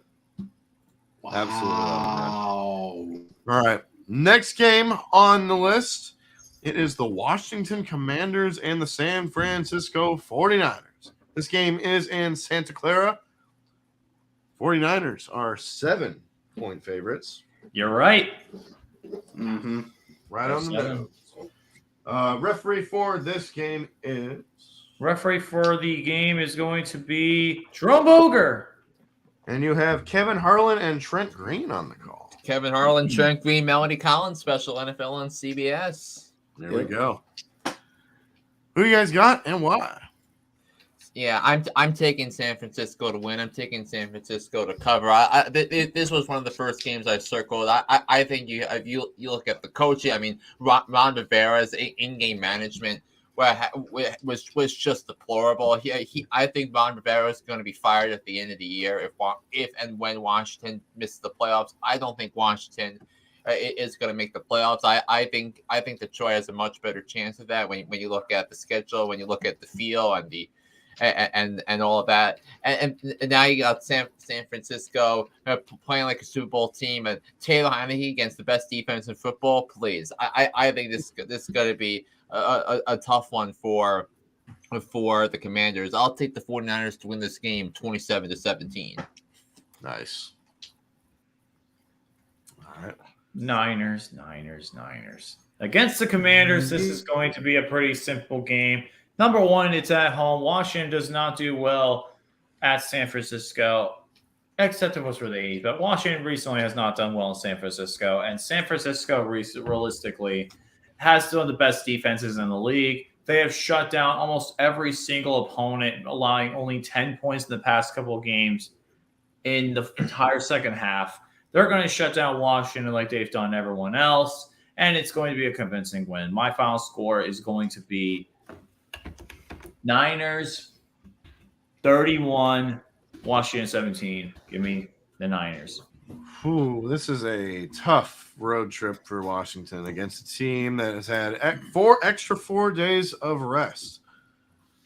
Washington is struggling on offense, which is never a good thing against a 49ers defense, which is arguably, if we're being 100% honest, the best defense in the NFL today. So look for that defense to shine again with Brock Purdy, Mr. Purdy Man, Mr. Irrelevant from this past draft, doing enough to win it again. Give me the 49ers to beat the Commanders 24-14. There you go. I love it. Well, I'm going to make it 4 for 4. The 49ers, I say it every single week with them. In my eyes, they're an underrated Super Bowl team. That defense they got over there, it's Super Bowl caliber for sure. They can stop the run. They'll pressure you all day. They'll beat you up. And then that run game they got is absolutely phenomenal with CMC. And then, of course, you got, if you guys watch Urinating Tree, yes, they got Big Cock Brock. Yes, Big Cock. Yeah. Brock Purdy looking to go to 3 harder. And also, in my opinion, I think Kyle Shanahan has to be in consideration for Coach of the Year too. Because 3 different quarterbacks this guy's had this season, and he's clinched his team a division title. Yep. Amazing job over there by Kyle Shanahan. 49ers are a very dangerous team, and Washington, man, they looked like they were going to go on some kind of streak, but it's looking like a mirage right now. That loss against the Giants hurt them badly, and I don't see them getting it any easier with them having to fly all the way across the country to San Francisco. I'm going to go with the 49ers on this one. Oh, yeah. And Mr. Tim. Are you going to make it unanimous? All righty then. Actually, as a matter of fact, I will. Washington, those Commanders have got a real challenge against a very good NFC team. I agree with what Steel Sermon had just said. They are probably the second most dangerous team in the NFC behind the Lions. I'm giving this victory, huge victory, to the Niners over the Commanders, 27-14. All right. Next up, it's your game, Tim. It's the Philadelphia Eagles and the Dallas Cowboys. This game is in Jerry World. The Cowboys are 5.5-point favorites. Let me see here. 5.5-point favorites of the Cowboys. Are they a 5.5-point favorite? Answer is no. They actually down to 4.5. Just put it outside. Yeah, just a bit. Just a bit outside. Announcers for this game. Referee for this game is Alex Kemp. And the announcers are Kevin Burkhardt and Greg Olson. And Aaron Andrews and Tom Rinaldi, I think, are going to be sideline reporters. Oh, yeah, they are. Interesting. All right, Eagles and Cowboys. I'm going to go first in this one. The Eagles will most likely be starting. Hold on. I got a prop for this. Where is it? Will most likely be starting this guy. Oh, Minshew. Most likely be starting that guy at quarterback because of Jalen Hurts' injury. That changes the way they play offense, if we're being totally 100% honest, because Jalen Hurts this season has been an absolute machine on offense, especially at quarterback. The Cowboys have looked bad in the past 2 weeks on defense, but I think that changes here. I think they will get after Gardner Minshew with no threat of a quarterback to run up a game that like the Philadelphia Eagles have. I'm going to go with the Cowboys to beat the Philadelphia Eagles by a final of 35-25. Say it, Jimmy. How How about them Cowboys? Yeah. We're saying Tiny Tim for last, so I guess I'll go next. As much as I want to see Uncle John Fester say the line, I can't do it this week. I think the Cowboys will give the Eagles their second loss of the year, especially with Gardner Minshew. It's a tall task for him to get the win, especially on the road in Jerry World, especially not playing all year. The Eagles do have the team to make this a close game, but in the end, I think the Cowboys are the stronger team. My final score is going to be Cowboys, I'll say 30, Eagles 27. Say it, Jimmy. How about them Cowboys? Alex, anyways, just for F's sake, let's just hear it anyway, because the Eagles are so much better than the Eagles. I'm sorry. Always love hearing that. Yeah. Well, this one is quite a doozy, man. The Eagles will probably be without Jalen Hurts. He's dealing with a shoulder injury, I believe. Yeah. But I got to tell you, Gardner Minshew, he is a very good backup quarterback. And I think that he has more than enough to succeed in the backfield and with his weapons as well. Philly's pass defense has been great all year, but the thing that concerns me about the Eagles is their rush defense and them having to go up against Tony Pollard, who has had a phenomenal year this year for the Cowboys. That might be a very big problem for him. Cowboys, they got the firepower on offense to make Philly's pass defense work as well. And Dak Prescott usually has his way with the NFC East. So when these two met earlier in the year, Philly was dominating them, and then they allowed Dallas back in the game. That was with Cooper Rush in that game too.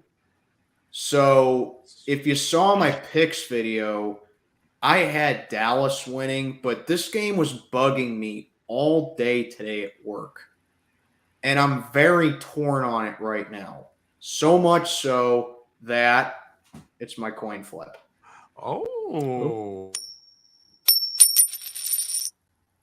That's right. Uh-oh. So, yeah, I still don't know who to decide for this one. So I'm going to let fate decide. There we go. So George Washington means that the Philadelphia Eagles will clinch the NFC East and the number one seed in the NFC.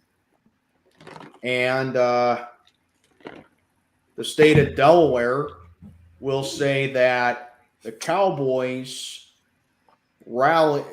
pick themselves up from that overtime loss to the Jags and keep their pressure on the Eagles in the NFC East. And they avoid the sweep of them once again. So let's do this. 1, 2, 3. Baba Booey. And I got George Washington. Oh, I am going with Philly. Them Philadelphia chickens. Fly, chickens, fly. I had chicken legs for dinner tonight, by the way. Yes. Nice. And I'm going to say Dallas gives them a good game, but I'm going to go with Gardner Minshew getting it done over the Dallas Cowboys. When Minshew Mania runs wild on you. Play that clip again, just for the hell of it. The Eagles are so much better than the Eagles. Yes. Awesome. And John, who you got in this one? So not so fast, LC, and not so fast, Alex. I'm taking the Philadelphia Eagles to win the game. But this is the thing that I don't think people are talking about in this game.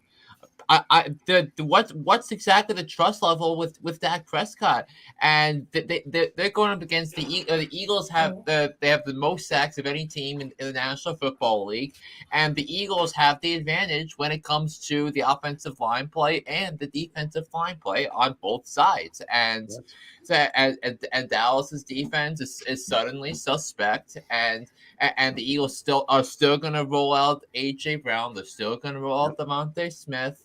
and the Cowboys just simply don't have that Super Bowl feel. They don't have that championship pedigree. And it goes to everything that transpired with the Cowboys, with Dak Prescott playing, forcing Jerry Jones' hand, giving him the long contract extension. And by the way, Dak Prescott has a $49 million hit against the salary cap next year and a $52.1 million cap hit against the cap the following year, unless the Cowboys restructure his contract, that it's not going to be pretty for the long term. So I'm going to go with, it's crazy for me to say this as a Giants fan, but EAGLES, Eagles. Eagles 27, Cowboys 23. I can't believe you just said that. And you're a Giants fan. Wow. That's sacrilege over That there. is. That is. I mean, I remember saying that when that crazy scenario where Doug Peterson threw away that Week 17 game only to see the Giants not winning the NFC East. But I mean, fly Eagles, fly.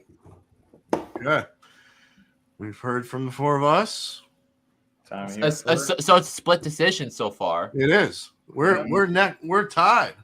We got a tiebreaker, Tim. Who you got between the Philadelphia Texans and your Dallas Cowboys?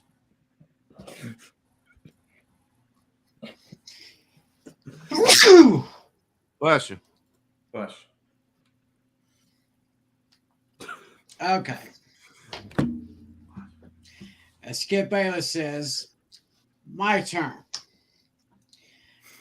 Yeah, we're still stinging after last week's overtime loss to the Jaguars.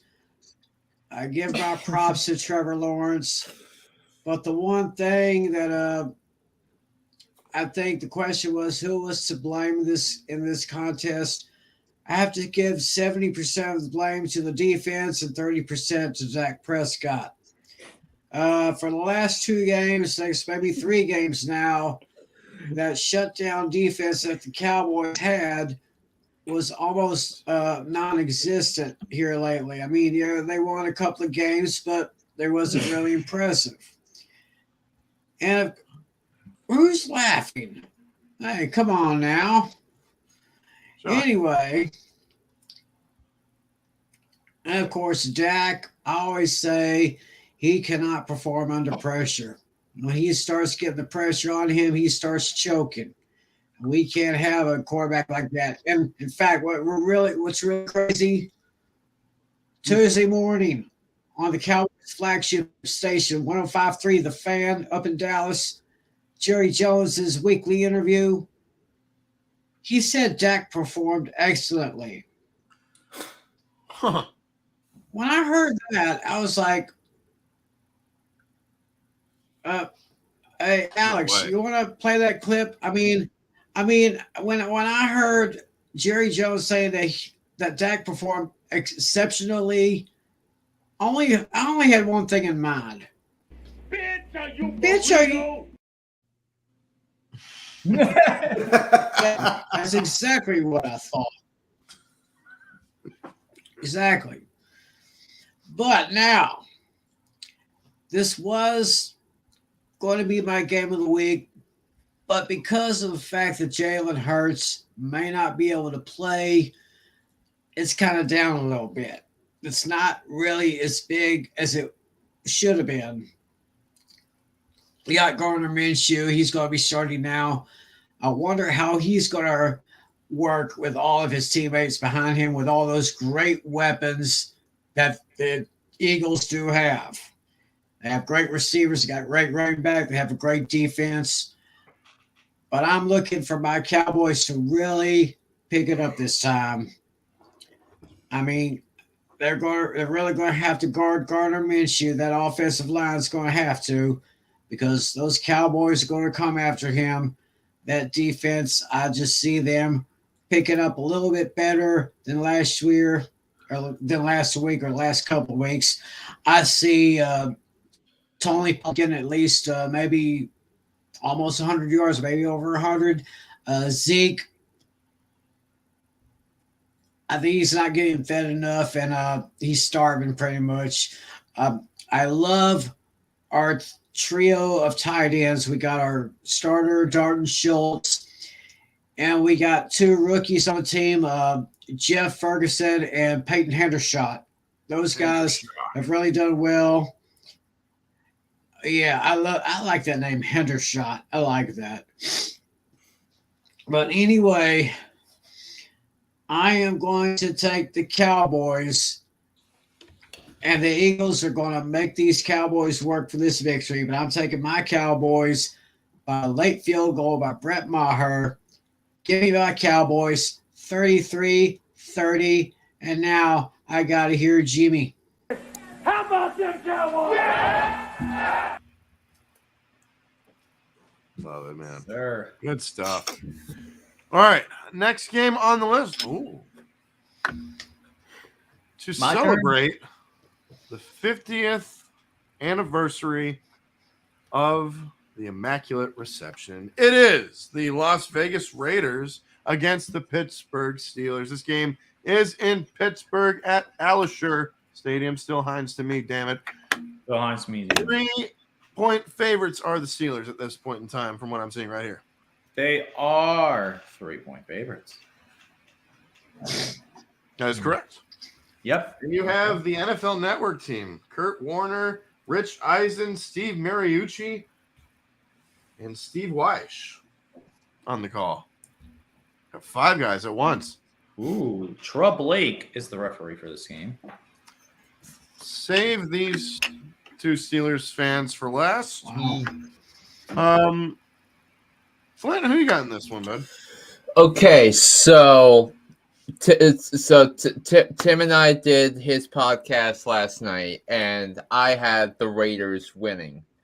But with the news that broke this morning with the death of Franco Harris, and I'm so bummed that we didn't see him witness in a long overdue retirement ceremony of his number, yes. and coming on the day after the 50th anniversary of the Immaculate Reception, which was the play that started to give credence to what the Steelers were trying to accomplish, but to be one of the premier franchises in the NFL. So I feel so bummed for that. My thought was it was like John Adams and Thomas Jefferson dying on the 50th anniversary of the Declaration of Independence adoption in 1826. So that's where I got that. But what changed was the team I'm picking in this, because I think this is going to be an emotionally charged crowd.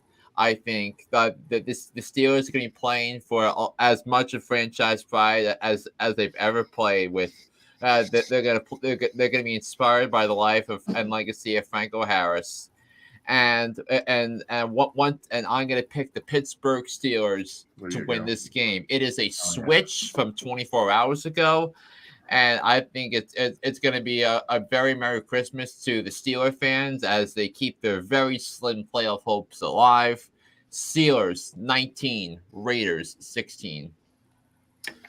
Well, I am in full agreement. This is another game featuring 2 teams with small playoff hopes. Steelers are coming off an amazing victory over the actually not really amazing, but they still beat the Panthers on the road, and the Raiders are coming off one of the best wins of the year when they beat the Patriots. Is Kenny Pickett going to be back for this one? I think he is. Yeah, he is cleared to play. Yep. So will be back, and I think that will matter here. Pittsburgh's defense will get the best of Derek Carr. Give me the Steelers easily, 24-17. I don't know about easily, but okay.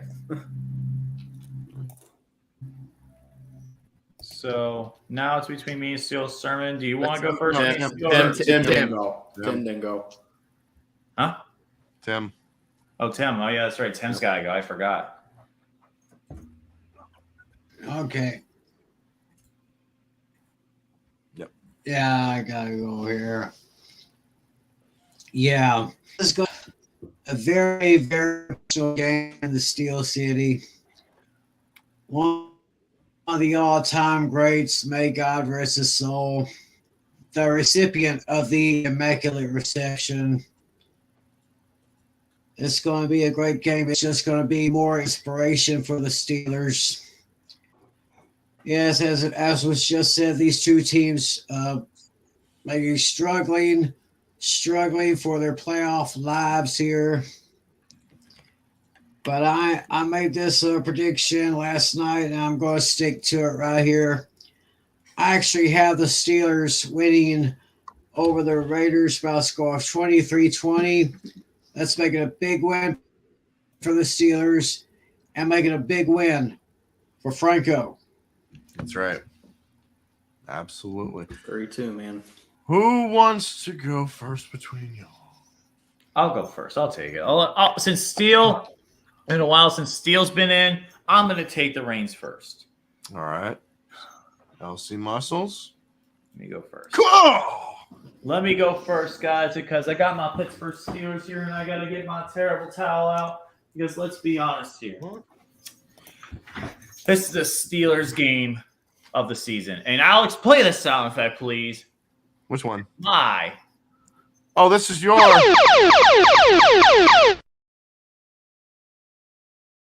This is my game of the week, ladies and gentlemen. Steelers versus Raiders. This is a rivalry that has been around for many years, and it's continuing on now. Yeah, Kenny Pickett now leading the charge against Derek Carr.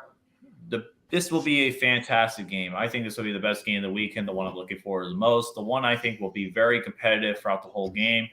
I'm definitely thinking the Raiders will play a very good role in this game, but in the end, the Steelers right now, we are in really good shape to get this win, especially the fact that the Steelers defense has been playing a lot better with TJ Watt back, and I'm very excited to see how well the offense will be with Kenny Pickett. If our running game continues to play as well as we have, the big thing we need to do in this game is keep Josh Jacobs off the field and keep Derek Carr off the field. We can keep them off the field. We'll be in good shape. Devontae Adams will be a threat in the receiving game along Darren Waller, but I think that the Steelers will be able to hold them in tight. As long as we could get a sack or two against the Raiders, I think we'll be fine. My final score is going to be Pittsburgh. I'll take Pittsburgh 24-20. I think this game will come down to a late touchdown from Kenny Pickett to the best young receiver in the NFL, George Pickens, making another highlight catch for the whole world to see on Christmas Eve. And the Steelers do well on Christmas Eve and Christmas games. So give me the Steelers win 24-20. Let's go Steelers. Let's honor Franco Wright. Franco Wright, let's honor him. Harris. Franco Harris by getting the fantastic game touchdown and giving himself a great reception to go along with the Immaculate Reception that happened 50 years ago. But this time, it's the future of the Steelers, leading the way past the Raiders. Pickett to Pickens. Yes, sir. Yeah. Mm-hmm. Love to see There you it. go. All right. Yes. So, gonna try to keep this at a minimum because I'm gonna pretty much put a lot of it in my preview. Okay. So, 50 years ago, this was a playoff matchup and a very intense rivalry in the NFL between the then Oakland Raiders and the Pittsburgh Steelers. 50 years later, it's a matchup of two teams that are pretty much on life support, and a loss ends their season pretty much. So a couple things I got to say. Number one, yes, aside from the New England Patriots, the Raiders have been the team that have been a big thorn in our side in my fandom. Yep. They clobbered us my first year being a fan back in 2002 in week 2 of that season, I believe, when Rich Gannon had that MVP season. We beat him in 2003 the next year. Then we beat him in Big Ben's rookie year in 2004. 2 years later, Big Ben had one of his worst games of his career against the Raiders as we lost to them. I remember 2009, they came into Pittsburgh, and former Steeler Bruce Gradkowski beat us. Gradkowski. And then we demolished them the next year, 35-3. and then back-to-back L's to them in Oakland in 12 and 13, one of which including a 93-yard touchdown run by Terrell Pryor. On the first frickin' play of the game. Then we beat them in overtime in 2015. Crazy game. And then in 2018, one of Mike Tomlin's worst moments of his career. Is that the one where he slipped? The kicker slipped? Yeah, Boswell slipped. But here's the thing. Big Ben was injured at halftime in that game, but he was cleared to play in the second half. And instead of putting him back in, we bring in Josh Dobbs, who we had at the time, and he got us absolutely nowhere on offense. Ooh. We should have won that game, but Tomlin, for whatever reason, decided not to put Ben in the game. And then last year, a very bad loss to them in Pittsburgh in week 2. Mm-hmm. So the Raiders do have our number. They do. Tomlin's only beaten them twice. However, the only player on the Raiders that really scares me, and I mean really makes me nervous, is Josh Jacobs. Yes. Yeah. Because when they feed him the ball 20-plus times, good things happen. He's always a candidate to get 100-plus on the ground, as we've seen in many games this year. And with our rush defense being very hot and cold, very hit and miss, there's no in-between, that causes concern for me. I'm not really concerned so much about Devontae Adams because I think if you put Minka on him and if you put Sutton on him even, I think that he's able to get shut down. And you just got to pressure Derek Carr. I think we're more than capable of doing that. And one guy on our pass rush that I think does not get enough credit is Alex Highsmith. Yes, sir. 11 sacks this season for him. Wow. He has had a phenomenal year, and I think that we got to give him an extension in the offseason. 100%. He has really flourished this past year and a half, honestly. He has really flourished, and I'm really liking him a lot. So there's number one. Number two, it's that we got to fight fire with fire in this game. You can expect this to be a battle of the running backs because, may God rest his soul, Franco Harris. Get a load of this. Franco Harris was 72 years old when he passed away. And the Immaculate Reception happened 50 years ago in 1972. Unreal. 72 minus 50. That gives you Najee Harris's number of 22. I'm calling for a huge game for Najee Harris in this game. I'm not just talking about, well, he's going to have a couple good runs or so. No, I'm calling for him to go 100-plus in this game. Yeah. Because the reason the Raiders are 6-8, despite the talent that they have, is because their defense lets up at the worst possible time. Mm-hmm. They've lost so many games this year that they should have won. And going up against Kenny Pickett, who may not be 100% in this game, but he has evolved. We are seeing him develop a winning pedigree. Does he always play great? No. But he finds ways to win games. Mm-hmm. Something that's always welcomed over here in Pittsburgh. Yep. You know, pretty much like what Big Ben had all these years. Did Ben always play great? No.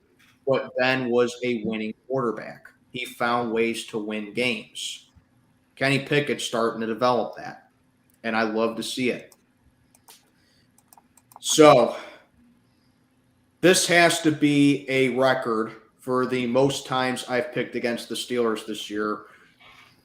But I am going to give us one last chance for this week. I'm going with my guys to get the job done over the Raiders because you know that a lot of Steeler alumni are going to be at that game. Oh. Franco Harris just passed away this morning. May God rest his soul. And with what, 65,000 plus Yinzers over there screaming and hollering. Oh, I just don't think that that's going to be something that Josh or Derek Carr is going to be able to handle. Mm-hmm. You know, Tomlin does have a good track record of playing in prime time, though. So there's that. We're due for a home win, too. We only have 2 freaking home wins this year. Wow. That's Just pathetic. 2. Yeah, we have 4 road wins.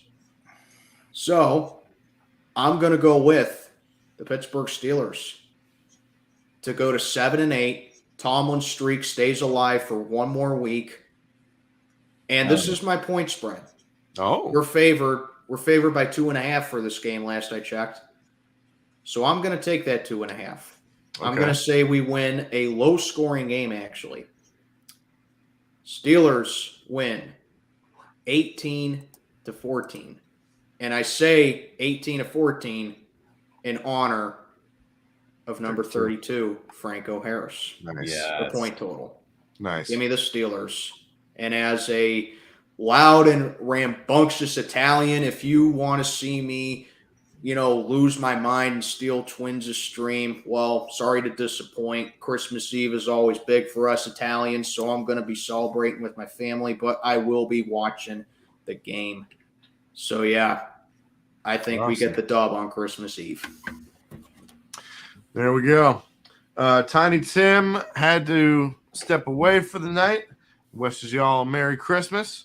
All right. Merry See Christmas. him next week.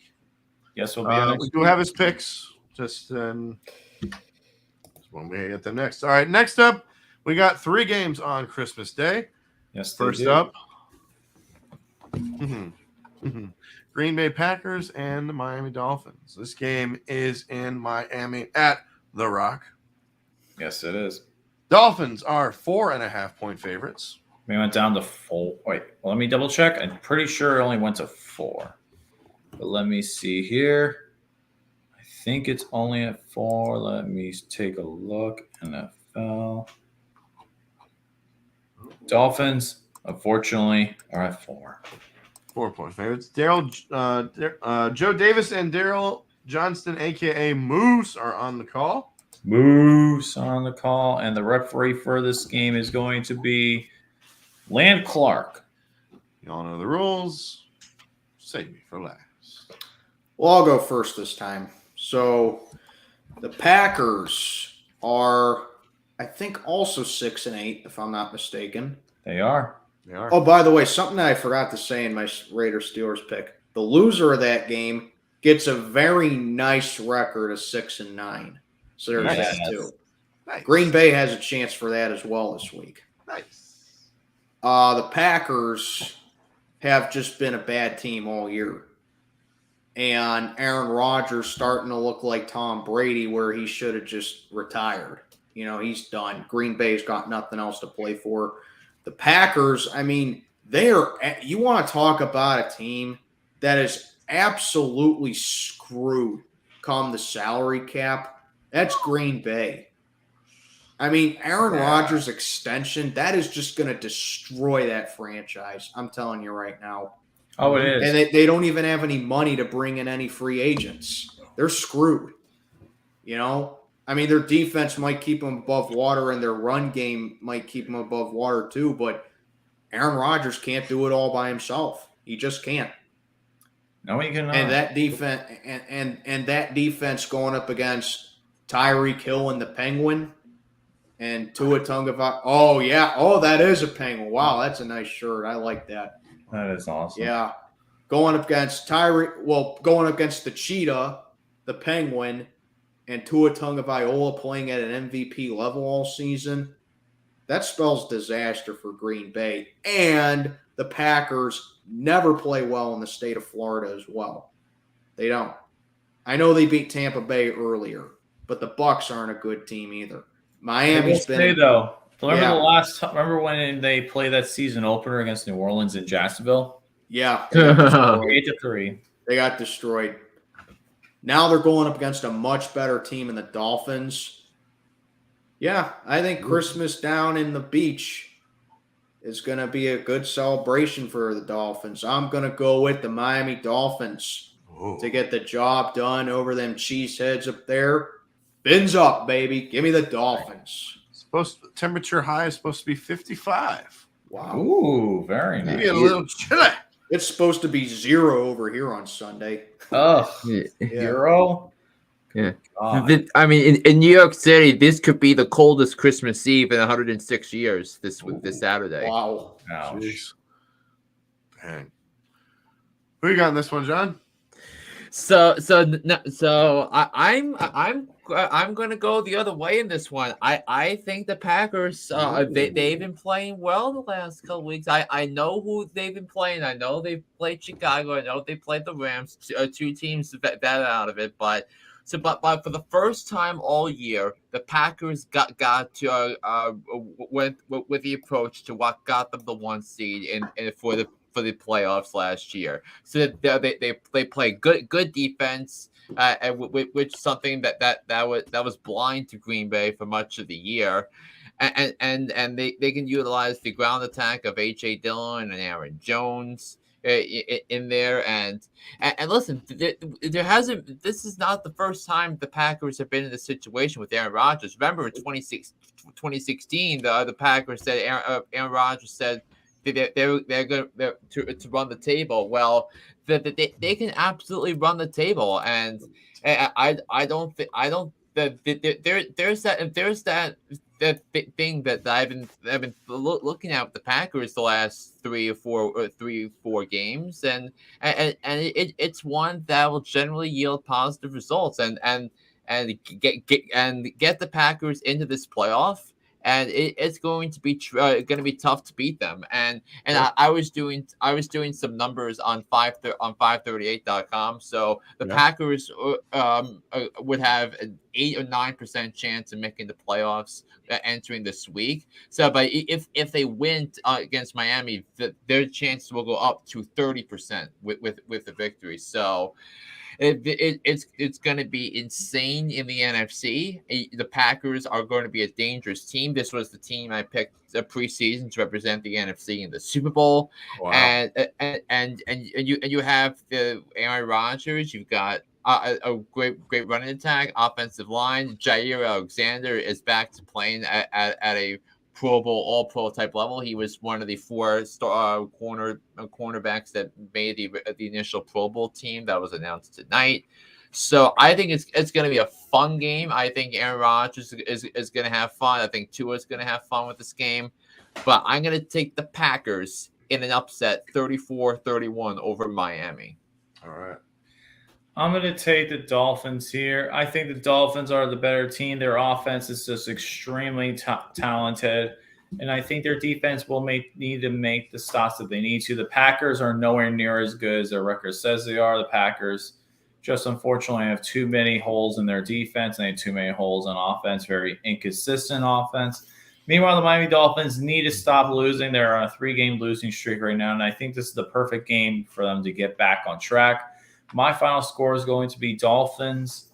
I'll say Dolphins 30, Packers 20. Give me the Dolphins. And I got to do this for you.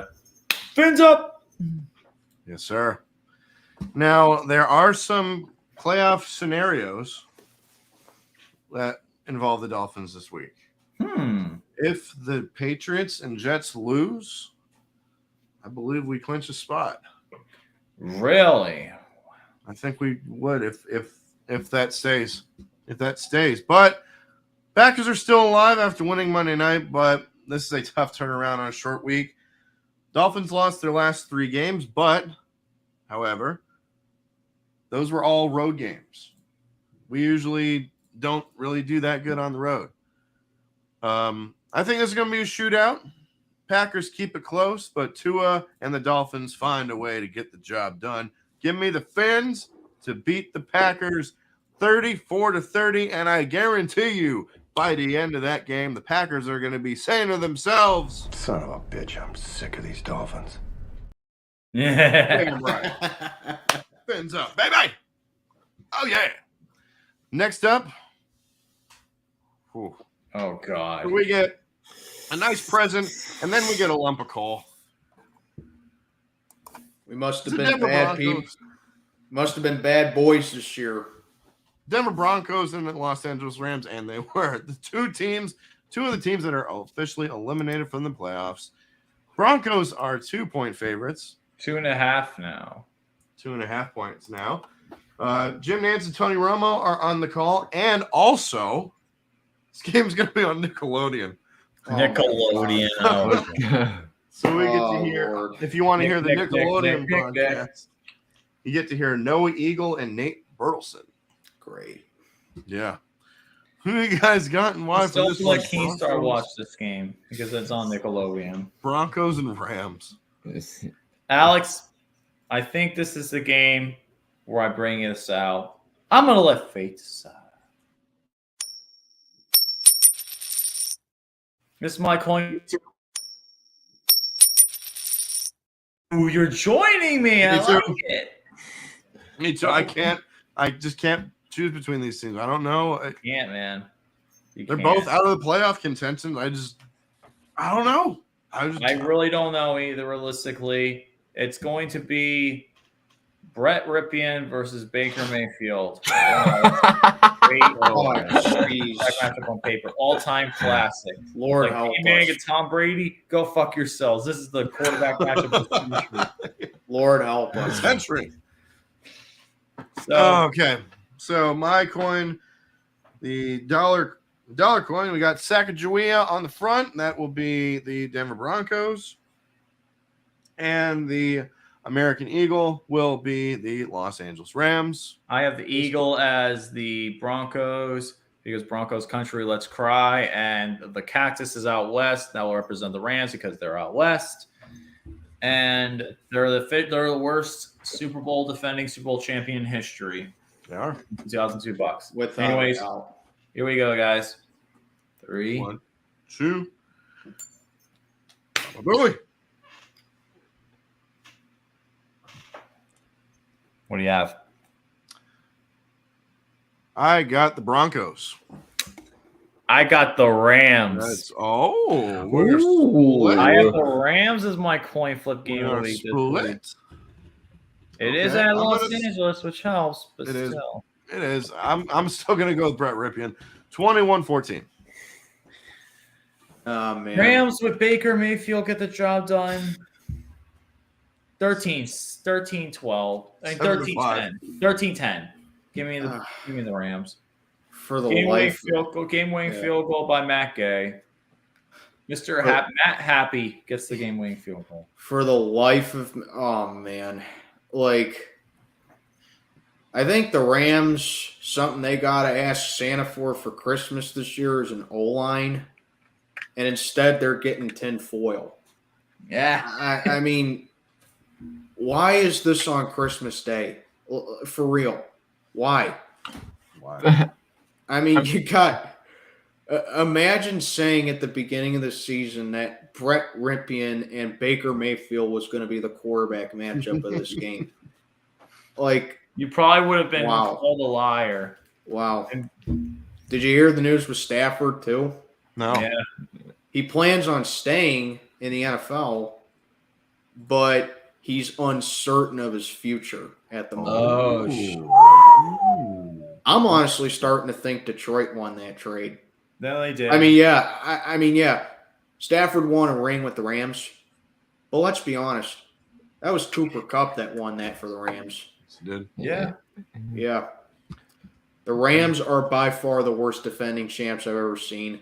Mm-hmm. The 03 Bucks are bad too, but at least that team was just barely under 500. The Rams this year are pure dog crap. They're garbage. Yeah, they're terrible. I know they have injuries, but they're just such a bad team this year. Denver's been tanking all year. Russell Wilson's looking like a $58 million mistake. And the Broncos, the worst thing about it is that when they lose, they can't even hope on their draft picks because they trade all that away to Seattle. Yep. The Broncos are screwed. So it doesn't even matter if they lose. They can't even have a positive side to it. One thing I will say, Denver's defense is tough. So I think that'll keep them at bay for this game, and I think that'll cause Baker Mayfield to have a rough game. But in the end, it's just going to – I think that the Rams are just going to tire out the defense here. Not before they tire themselves out and they tire out everyone watching the game, I guess. I don't know. I'm going to go Rams just because I have to pick someone, and they're the home team, I guess. And I don't know. Give me the Rams. I don't know. Who cares? Yeah, I know Who cares? Exactly. Well, I mean, we got. What I'll be watching during that spot, during that 4 or 5 p.m. Time slot is the Eastern Conference Finals preview between the Bucks and the Celtics. That's what I'm going to be watching during that. During that spot, because look, I when the schedule came out in May, this was one of the games I circled on the calendar as must watch, because you figure the Broncos were going to be sensational with Russell Wilson and that defense. The defense has done their part. The defense is elite, but. I mean, Nate Hackett has just been an absolute disaster, and the concepts that Nate Hackett wanted to bring over, which benefited him and it helped Aaron Rodgers out. It was simply what weren't compatible with what they had and offensively, and I like Jerry Jeudy. I thought he had a really strong game a couple weeks ago against Kansas City. So, but it's just been a complete and utter disaster with all these bad, brutal, unacceptable losses, and the Broncos were the biggest disappointment, in my opinion, in the NFL this season, with everything being equal. But when it comes to the Rams, this was a situation where the Rams were a top-heavy team. They didn't have much depth, so this season was dependent on their stars to stay healthy. That obviously didn't happen. And the Broncos defense is terrific. Patrick Surtain was named to the Pro Bowl. He's been outstanding. I loved the pick when Denver took him at number 9, and he's been fantastic. But but in this situation, I have the Broncos winning and covering, and I have them winning by a score of 16-10. There we go. All right, we got 2 games left. Christmas Day night game. It is the Tampa Bay Buccaneers and the Arizona Cardinals. This game is in Arizona. The Bucs are 6-point favorites. How much the Buccaneers? 49ers? Yeah. Bucs and Cardinals. Bucs and Cardinals. I apologize. Bucs and Cardinals. And what'd you say the point spread was? 6. Oh, dude, it's 7.5. Oh, it started at 6, but it went to 7.5 because Arizona is starting Trace McSorley in place of McCoy. Bucks, Cards, toy. Oh God, this definitely could be one. It's a candidate, all right. I think it's the worst game of the week. Alex, play the sound effects. What the hell? Why not?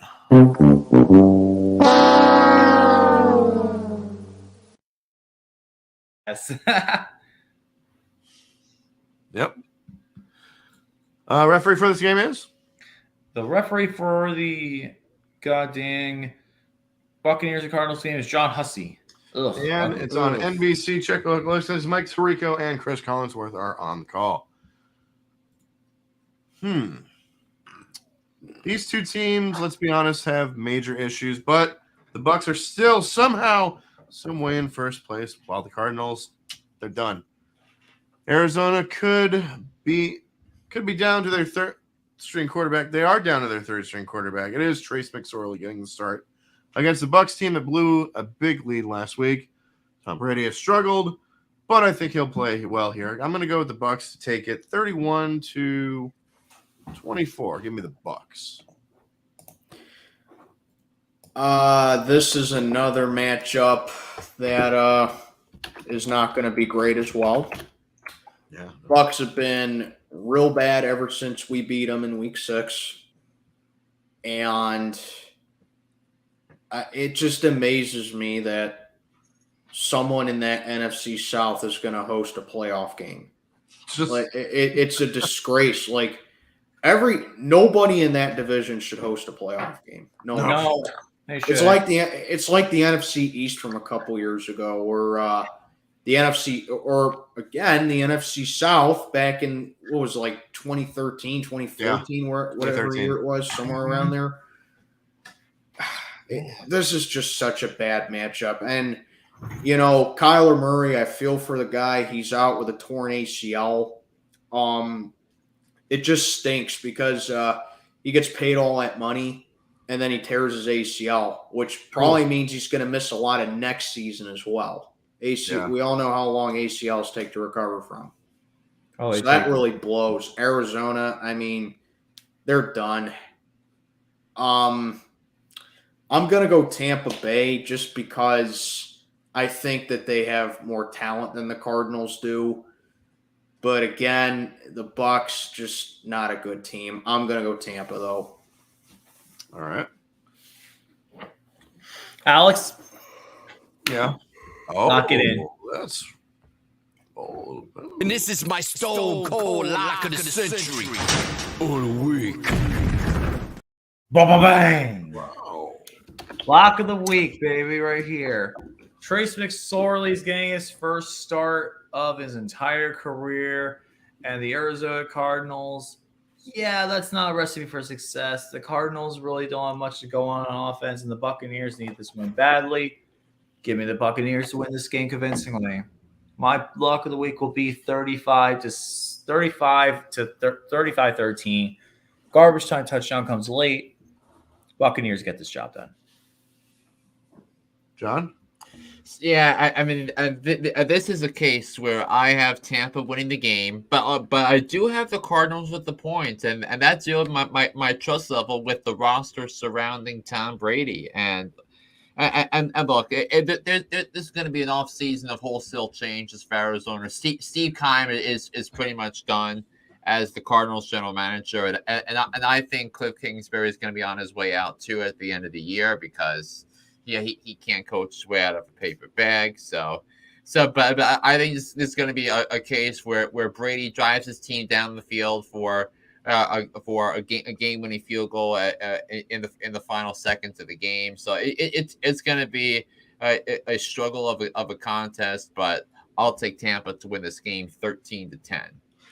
I do apologize. I forgot to read Tim's picks for the past couple games. All right, you're good.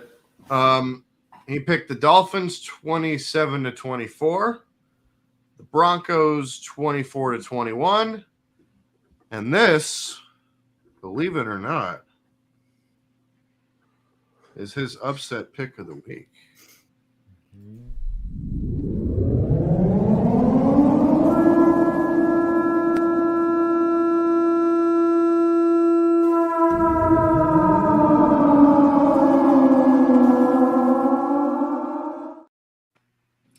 (20-17). He's got the Cardinals.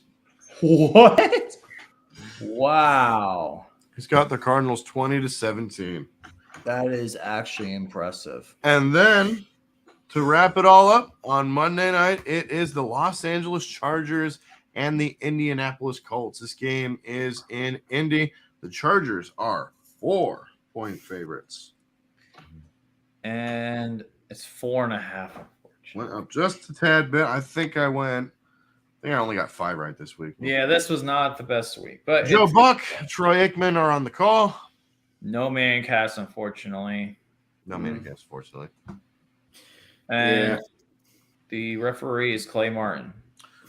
Who you guys got and why for the Chargers and the Colts?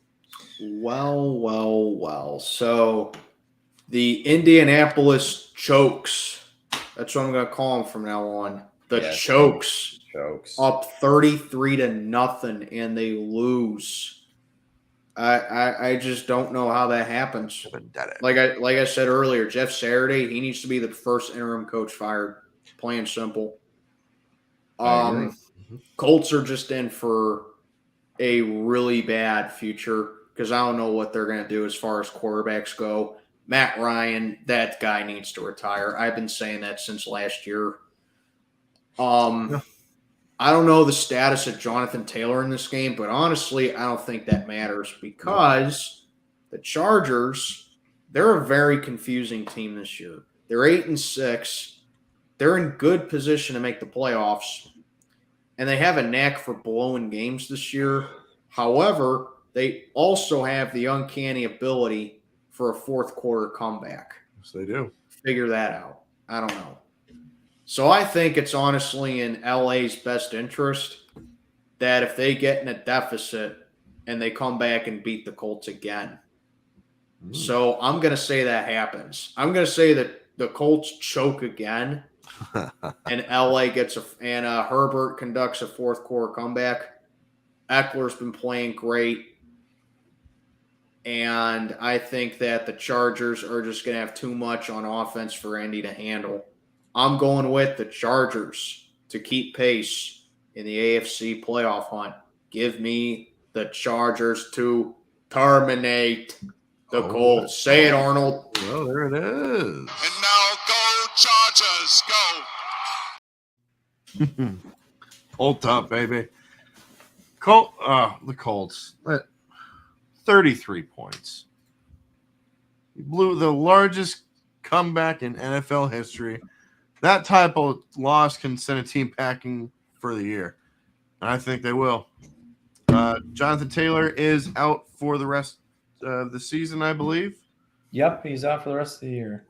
Chargers beat the Titans last week, but did not play well in doing so. I think they will here. Justin Herbert plays big to keep the Chargers on their path to the playoffs. Give me the Chargers 30-20.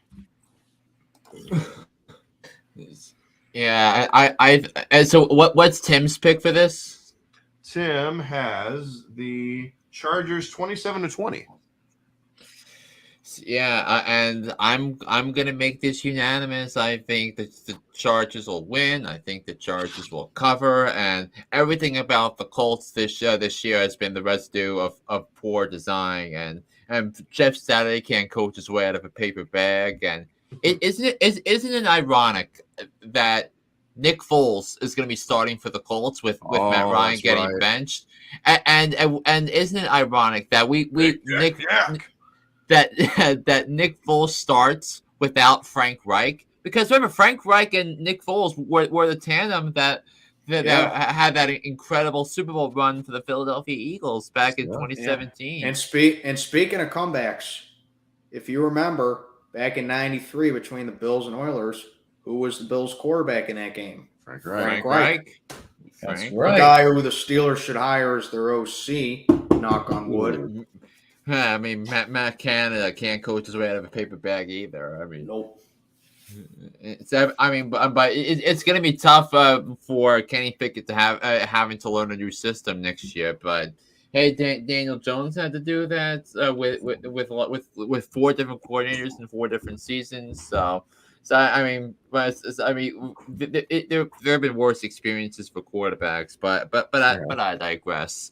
I'll take the Chargers. I think that they're starting to come into their own here. I think the Chargers can be dangerous. I think Justin Herbert is dreamy at the quarterback position, so I'll take the Chargers to win this game and cover 34-23. All right. And it's up for me to make the last pick of the night. Man, oh man, oh man. The Indianapolis Chokes. Thank you, Steelman, for that nickname. It's amazing. The absolutely blew a 33-0 lead. No need to pick them for the rest of the year. I think that the Chokes will absolutely just continue to tank. I don't think they win another game this year. Jonathan Taylor's out. What do they have on offense that actually is realistically worth watching? Now that Matt Ryan also got benched as well for Sam Ehlinger. Wait, Sam Ehlinger. They have that one. No, I can't think of anybody. I mean, in my other league, I had Jonathan Taylor on my fantasy team, so I had to knock him out. And Zach Moss is I'm starting him in my flex position in fantasy. I named my team after him. You named your team after Jonathan Taylor? I did. Taylor made. Oh yeah, that's right. You're in our league. That's right. Yes. Taylor made. Longest disappointment, unfortunately. Very disappointing. Yeah. and in my other league, I for 1 year and 1 year only, I named in my other league, Joe Buck Yourself. I like that. I mean, that's for tribute for Joe Buck and Troy Aikman's first year on ESPN, and the cover avatar is a picture of Joe Buck and Troy Aikman looking like they're gonna puke over themselves. Yeah. Nice. Beavis and Butthead, that's what we call them here. That's right. Passes, caught for the touchdown, no flags. Yeah. LC? Oh, man. But anyways, I got to bring Arnie in here because the Chargers, they're looking to get a playoff spot. They wanted to continue that hunt. I think they will. And this will actually be, hear me out here, this will be Justin Herbert's first time being over 500 in a long time in his career. Oh, my final score is going to be Chargers 36, Colts 9. I'm being generous with the 9. And now go Chargers, go. I was concerned when I blow out the week, but yeah, I had to make it just an absolute masterpiece. Yeah, it's not even going to come close. And that is that for week 16. Wow. 4 Horsemen of Peckhams. Whew. Absolutely. 3 hours. 3 hours. Wow. 3 hours, man. I'm spent. Next week, you're going to expect a lot of the same because he will be back next week. The best part, I don't got to worry about getting 8 hours of sleep. Nice. That's awesome. Nice. Johnny Flynn, thank you so much for being our guest picker this week. Make sure you go check out Hooked on Sports on Spotify or wherever you get your podcasts. Yeah, I'm all over some things in the NFL. Also, some things that went down in Major League Baseball about 24 hours ago with Carlos Correa going to the Mets. 12 years, $315 million.